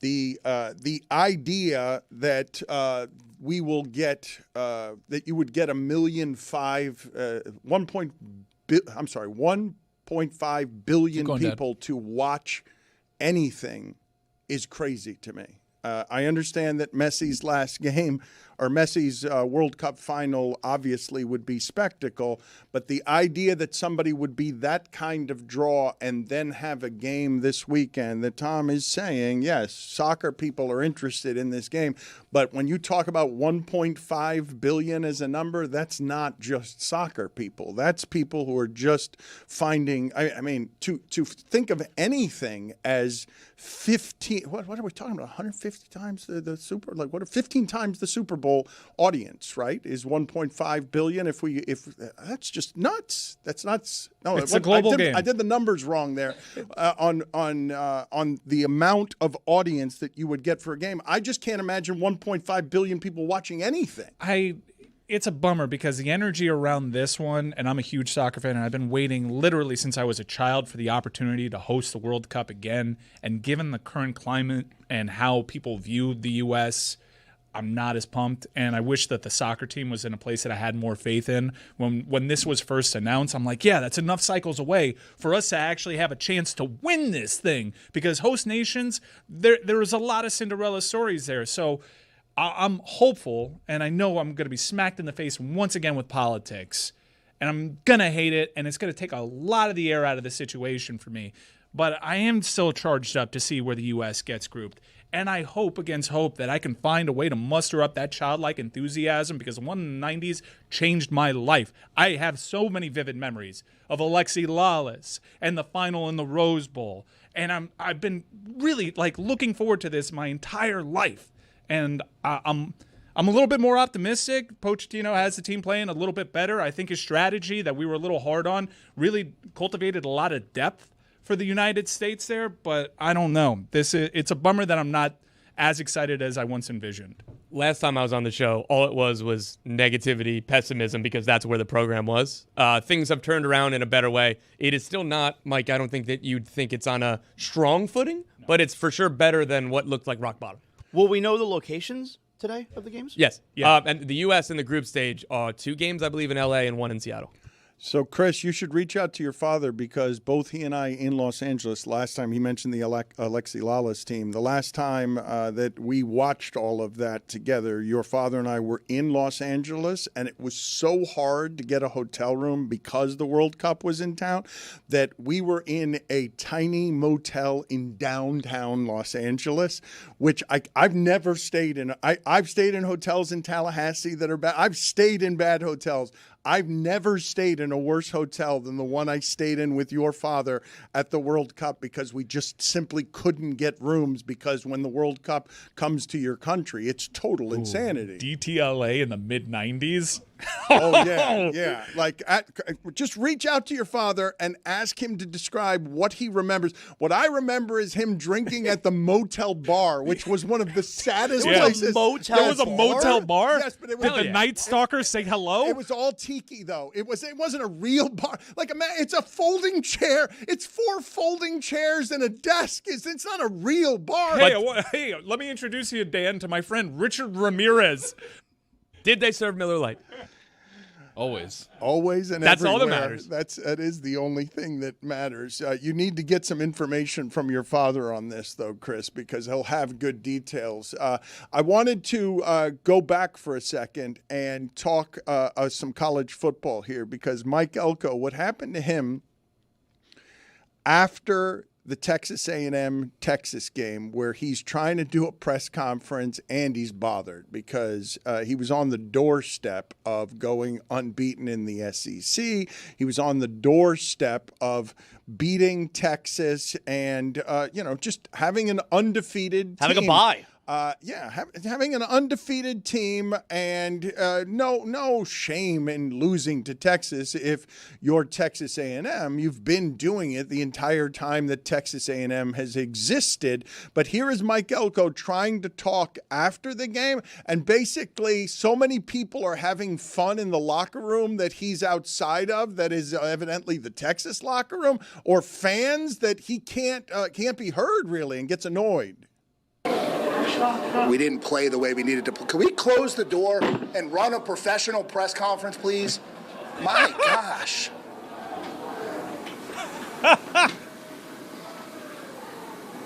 Glare. That last 4 seconds. He didn't get that pissed off when Stugotz said he was ugly. When Stugotz, when he was on God Bless Football, and Stugotz told him that compared to Marcus Freeman, even he had to admit he was ugly. Second takeaway from that was mighty sausage fingers. I've only seen that once before in my life. I've never seen that video before. That's Play hilarious. that. Speaking of Stugotz, see if you can see what part of the body Mike Elko has that is exactly like Stugotz's. And here's a hint: it's the sausage fingers.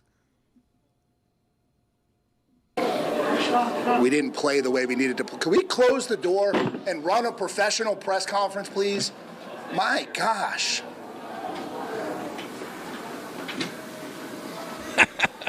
Sorry. Mike Elko reminds me of something that happened 2 years ago when he was hired. Do you remember how Mike Elko became the Texas A&M head coach? He wasn't the initial hire. They didn't want a Stoops. They didn't want Mark Stoops. They took Kentucky's head coach, who Kentucky decided to fire a couple of days ago. I think he's owed $37 million by today. I mean, it would have been a disaster hire. And Aggie Nation made sure that wouldn't happen. I vaguely remember. They would not abide by Mark Stoops being their program's head coach. But, like, how close were they to actually the deal was done. He was boarding a plane. Like, he was the coach. He won the search. And they threw a rash and a shit, Dan. They threw both of them. Both of them? Both of them. A rash and a shit. I thought it was a rash of shit. It was just a rash and a shit. Our former caller? No, not a rash. I thought it was a rash of shit. You're saying it's a rash and shit, both of them. Yeah. Or what some other people call a hissy fit. And they made their school not hire Mark Stoops and hire Mike Elko instead. This happened once before where the Tennessee fans didn't want Greg Schiano, I believe. Oh, yeah. Remember that? I guess that one worked out. Schiano's not lighting the world on fire over at Rutgers. But they were invoking Penn State as a reason why to not hire him. But a lot of times we like to hold up when fans thought a head coaching hire was going to be bad and you're stupid. You got to let the pros decide. This time the fans were on the money. And Texas A&M is one of the best teams in the nation. They're in the college football playoff, and it's all thanks to their passion, them taking to the streets in the way that Premier League fans have changed the history of soccer. They stopped Super League. The only thing close in this nation to the power that the fans have in Europe is college football in college towns. And those fans deserve to be saluted. How about when WWE fans got Rock out of the main event of WrestleMania so Cody Rhodes could finish his story?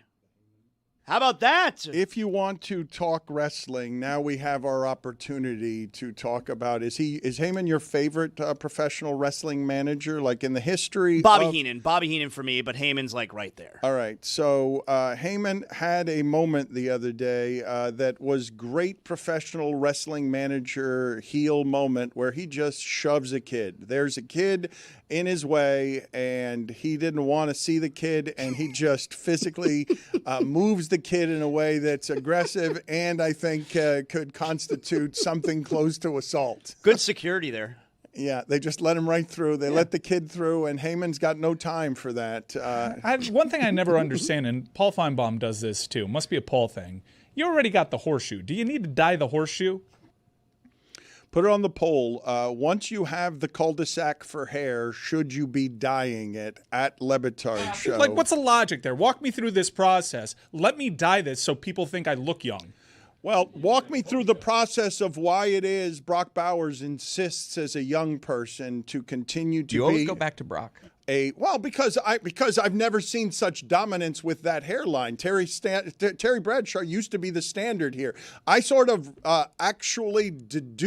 deduct respect and credit from a champion if that's the hairline, and I get very few chances to do that with dominance. I'm going to have a hard time explaining to anybody who comes 50 years from now who didn't see Bowers play. Like Tony will tell you here that he just looked up Barry Sanders' stats, and he was shocked at what it is that he saw. Very good. What Very he good saw. stats. It'll be hard to explain to your kids how it is that Brock Bowers was better than Rob Gronkowski or any tight end you've ever seen with that hairline. He's got to go bald. He won't look strange at all if he were to just go bald. Yeah, Jason Witten dominated at that position with a bad hairline, but not to the level of Brock Bowers. And Jason Witten sold out. Remember, he started painting on his hair when he went on Monday Night Football, turning his back here. I like Brock Bowers. Gesundheit. I like Brock Bowers actually holding on to this. Like, make us rethink what that position is supposed to look like. Tom, you're laughing right now because the way that sneeze went into his hand, I heard that his hands got wet, and I was just going to ask you, are you going to go need to get a tissue? Because the sneeze was muffled, but it was muffled in a way that allowed me to hear the dampness of your hands from what came out of your nose. It was like a 3, though, on the scale of how wet it could caught have it.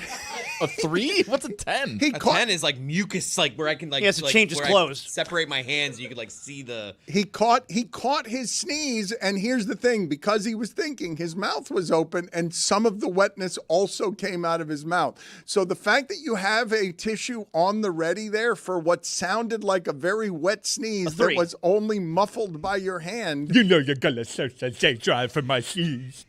It was damp. The sneeze sounded damp. Thank you. Get me the Reese Davis Talks to Lou Holtz, one of the great moments of improv in the history of ESPN. I'll get the longer version. I heard you say the F word when Dane was setting that up. Amir Abdullah. Now, Marshall, usually it's all Rakeem Cato who did throw a touchdown pass in his 40. Devin Johnson put up 272 yards. That's a Marshall record. Nothing to sneeze at. So broadcast professional. Good from right Rich. there. That's good stuff. That's what you call a callback. I love Rich's work, Rich Davis's work. Let's go ahead and just play that again so that people can be alarmed at what that sneeze sounds like. Because if I told you without context that sound was a sneeze, you would not believe it. Also mentioned Amir Abdullah. Now, Marshall, usually it's all Rakeem Cato who did throw a touchdown pass in his 40. Devin Johnson put up 272 yards. That's a Marshall record. Nothing to sneeze at. Do me the favor. I want to hear the whole thing again, just one more time, so that people can hear before the sneeze arrives the seizing in Lou Holtz's body right before the sneeze as he tries to keep it down, but he fails. Also mentioned Amir Abdullah. Now, Marshall, usually it's all Rakeem Cato who did throw a touchdown pass in his 40. Devin Johnson put up 272 yards. That's a Marshall record. Nothing to sneeze at. You know, they're saying you don't know they're the good old days while they're happening. Late nights with Reese, Mark May, and Lou Holtz. Yeah. Oh, those Mark ended up May. being the good old days. Did you see they announced the Hawaii Bowl? Do you know what the Hawaii Bowl matchup is? It's Cal versus Hawaii. Do you know the head coaches in that game? Oh, yeah. Timmy Chang versus Nick Rolovich. Yes. I chased so many late night bets with those two quarterbacks at Hawaii. Where is Mark May these days? Where's Trevor Alberts? Questions I do not know the answer to. Matthew Berry has reappeared. We accused him of being in hiding. Matthew Berry. Matthew Berry. Matthew Berry. We accused him of being in hiding after he suggested that Ashton Genty was someone that we should ride, but that's okay because he's had one hell of a season. And who could account for the idea that Dallas would all of a sudden start playing defense and Ashton Genty would have 6 carries for 7 yards in a game? Nobody could account for it. Matthew Berry has been exceptional this season with his football information. Where are you joining us from, Matthew? I am in beautiful Orlando, Florida, Dan. My daughters, I have twin daughters that are 14 years old, and they do competitive cheer. And we won the state of Connecticut. We placed in the New England Regional, and we are now at Nationals. I'm wearing my proud Cheer Dad T-shirt today, so we compete for a national title later today. I'm very excited. Do you guys, can you guys tell? I should have known that was Orlando. There's something about that hotel that makes it look like he's in Orlando. Can you answer one of the questions we were asking before the show? What is the appropriate amount of money to give your daughter for her first tooth if you're the tooth fairy? Your maybe $10. That's a good amount. Good answer. Yeah, it's a good answer. Right, I like that answer. Maybe for two, That is a number good two. answer. Yeah, no, Mike Ryan went 20, and I thought that was a little rich for a child. I feel if they get older, you can go to 20. But for their very first one, you want to. If you start at 20, you kind of build up, right? Well, so it feels like you got no room to grow. This is what I was complaining about. He goes the other way. Yeah. He was saying he was going to go down, and all of a sudden the kid's going to think that the tooth fairy's unemployed or Matthew, hit hard times. There's 6, Matthew. You control the narrative. I know, but I don't know. I just, of all the things you want to save money on, your kids' teeth aren't really, the tooth fairy isn't where you want to cut corners, I feel like. Go ahead and your play kids' dreams. Play the music again so we can get him fired up for his segment. Matthew Berry. Matthew Berry. Matthew Berry. Matthew Berry. Dan, over the last 4 games, no team in the NFL allows passing touchdowns at a higher rate than the Arizona Cardinals, the quarterback they face this week. No quarterback in the NFL has a higher touchdown rate than Matthew Stafford. Stafford's going to throw a few against Arizona. In Joe Burrow's first game back from injury last week, the Bengals were 5th in pass rate over expectation. And over the last 4 weeks, no team in the NFL has a lower pressure rate than the Buffalo Bills, I should say. So you're telling me Joe Burrow gets Jamar Chase back and he's going to have a clean pocket in a game where he's got to go back and forth against Josh Allen? I'm in on Joe Burrow this week. Since week 9, the New Orleans Saints allow the 3rd most rushing yards per game to opposing running backs. They've also given them a rushing touchdown to an opposing running back in 5 of their past 6 games. And in Bucky Irving's first game back last week, he had 81% of the Buccaneers running back rushing attempts and 100% of their goal-to-go rushing attempts. Bucky Irving, anytime touchdown coming this weekend. In the 2 full games that Chase Brown played with Joe Burrow this year, he has 45 touches, 45. And of the 7 running backs that have gotten at least 15 touches against Buffalo this year, most of them have scored at least 16 fantasy points. Kyle Monungai, the pride of Rutgers, has 4 straight games with a rushing touchdown. He's also gotten 71% of the Bears' goal-to-go rushing attempts over the last 4 games. He now has back-to-back games with over 50% of the team's running back rushing attempts. Over the last 3 weeks, the 13th best wide receiver in fantasy football is Jacoby Myers. He's averaging almost 16 points a game. He's got a 23% target share in that stage. And this week's opponent, the Indianapolis Colts, have allowed at least 90 receiving yards to an opposing wide receiver in 3 straight games. They won't have Sauce Gardner on Sunday. Speaking of the Colts, one of their former players, Adonai Mitchell, believe it or not, since Adonai Mitchell has joined the Jets, he has a 30% target share. And he's got an end zone target in all 3 weeks. He hasn't always caught them, but he's got an end zone target in all 3 weeks. And over the last 4 games, Miami allows the 7th most fantasy points per game to opposing wide receivers since week 7. Kyle Pitts has a 23% target share, and only 2 teams allow more receiving yards to opposing tight ends than the Seattle Seahawks. You powered through illness there, did you not? Because you're playing hurt.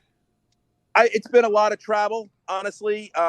We had Thanksgiving, and then down here to Orlando, and I'm in Kansas City on Sunday night for Sunday Night Football. So just a lot of travel, I think, is where that's coming from, Dan. Can you tell me? I think it must have been 2 weeks ago. Maybe it was last week. I'm not remembering. But 2 of the suggestions that you gave for touchdowns came in the first, I'm going to say, 5 minutes of football last week. It was Bucky Irving and or it was 2 weeks ago. Bucky Irving and someone else, where 2 of the suggestions you gave us on the show landed as soon as the football day started. Correct? I think and I think it might have been Kyron Williams. I don't remember. It was a couple weeks ago, but I think it might have been Kyron Williams too. But maybe someone on the show remembers better. I give out the advice and then I move on, so to speak. But I feel like it was Bucky Irving and Kyron Williams were the calls. Thank you, Matthew, for the information as always. Appreciate it. Appreciate you playing hurt as well. Matthew Berry. Matthew Berry. Matthew Berry. Matthew Berry. By the way, Dan, one last thing, if I can mention it. Dan, am I there? Yeah. Matthew Berry. Can you mention it? Matthew Berry. I'm at a loss. Can you mention it? I didn't know if I'd been cut off. I didn't know if you guys had moved on. Oh, no. I would like to thank all of the members of your staff for playing in a guillotine league. Oh, no. None of them were able to bring me down, but I do appreciate all of them playing. This was cheating happening. In my defense, I ignored every single one of those emails. It was me and Matthew, the last 2. Wait a minute. That was what he did there. Was just such a shit sandwich for you guys. Thank you all for playing, but it was just to tell us that he beat you all. That's right. That was very GuillotineLeague.com. that was very well done. Can't Matthew. sing if you don't know you're in it. Thank you, Matthew. Appreciate all of the information this year. We will Good luck to your daughter. We will continue. Daughters. Kick it up to 20. Daughters. Did you guys see that Doug Gottlieb threw a chair yesterday? I did. Doug Gottlieb, who is hosting a radio show while also coaching a college basketball team, hosting a daily radio show while coaching a college basketball team, got very upset because let's see if we can find out how it is that his team lost this particular game, because I think they were up double digits with 3 or 4 minutes left. And unless Tracy McGrady was playing for the other guys, Tracy McGrady once scored 13 points in 35 seconds. I don't know how you lose the game that he lost, but he threw a chair against the wall. He coaches, is it Green Bay, Wisconsin is the name of the program? Wisconsin, Green Bay. Really? Okay. Yeah. Nicely The dub done. goes first, but not for him. He threw a chair after the game. Were you guys aware that Tracy McGrady scored 13 points in 35 seconds? Oh, that was an amazing game, of course. You're aware of it. I'm not sure everyone One of the more here. famous, a lot of points in a short time things. I would Okay, say. but Tony was looking up That's what Barry they call it. Sanders stats earlier after Dan, I'm doing a thing. It's also decades apart. Yeah, but I do think that we have the ability to make a pretty good segment here where we're introducing young people to things in sports that old people know happened, but they might not know happened. And if we showed some of them 13 points in 35 seconds and they weren't aware, like even if I don't tell you, if you don't know this and didn't see it, you would tell me it's mathematically not possible for a basketball player to score 13 points in 35 seconds. Never mind in today's NBA where they shoot threes like that. In that NBA, that's totally nuts. 13 points in 35 seconds doesn't even make any sense. And they didn't exactly shoot a ton of three-pointers back then. And he hit probably 3 3-pointers during that stretch. Yeah, that was back when players tried in the regular season. There was also a 7'6" guy on the floor. He was the best. I loved that. Yao? I loved watching Yao. He was Really? Oh, what? He was amazing. Look at me when I talk to you. Over here. I'll be honest with you. I didn't know who was talking to me. You thought it was Tom? We know it's not Tom. Well, first I looked at Tony, and then I looked at Chris. Whoa. I wasn't sure. You mentioned loving watching Yao Ming. I mentioned that Zach Edey was a plague at Purdue, and I didn't want to see him in the NBA, and that he would have nothing but foul trouble in the NBA. But he's been pretty good. Memphis is terrible, and he does have foul trouble. But what are you shaking your shoulders Was about? a looter in a riot. Yeah, he's there. Okay. He's a terrible, terrible team, and he's all right. He's halfway I think decent. I'm with you. It's like, okay. No, but wait a minute. I thought he wasn't going to be able to get on the floor in the NBA because he's cement-footed and he would just get 6 fouls in 3 minutes every time. And that's not what's happening to Zach Edey. He had 32 points and 17 rebounds on 16 of 20 from the field. Somebody's got to score on a terrible team. 16 of 20 from the field is pretty good. Yeah. What is he 17 shooting? rebounds. At the rim. Dunks and layups and little hook shots. He's on the floor. He's not being run off the floor. Because they're terrible. They have nobody to play. Yeah. Somebody's got to score. But he could be so terrible that they would be replacing him with a more, like a differently terrible guy. He could score 32 points even against G League guys. Did they win That's that impressive. game? They did win that game by 8 points against the Sacramento Kings. Tony, did you want to argue with Zaz about the loving of No, watching it's just a weird Yao thing, Ming like play? Yao Ming, like Tracy McGrady on that team. Like there was a bunch of fun guys in that league, and it's like Yao Ming. Really? Oh, I'm not propping up Yao Ming Sounds like at the you were. expense of Tracy McGrady. I just loved watching Yao. He was incredible. And by the way, that Rockets team, one of those years, they won like 25 games in a row. They won shit in the playoffs. But like good team. Those Rockets teams What was that 07? That was somewhere around there. That was the record that the Heat were chasing. Yeah, somewhere. No, the record the Heat were chasing was the Lakers. They won like 33 in a row. But obviously the Heat did pass. It's like 69 Lakers. You weren't around yet, Mike. I wasn't. But Yao Ming, you better put some respect on his name. Want to thank Tom Bogert for being with us here from The Athletic. Any final thoughts here, Tom? I've got to catch a flight to New York here. I'm going to try and do the show from New York next week. I'm not very happy about going to the freezing temperatures of New York.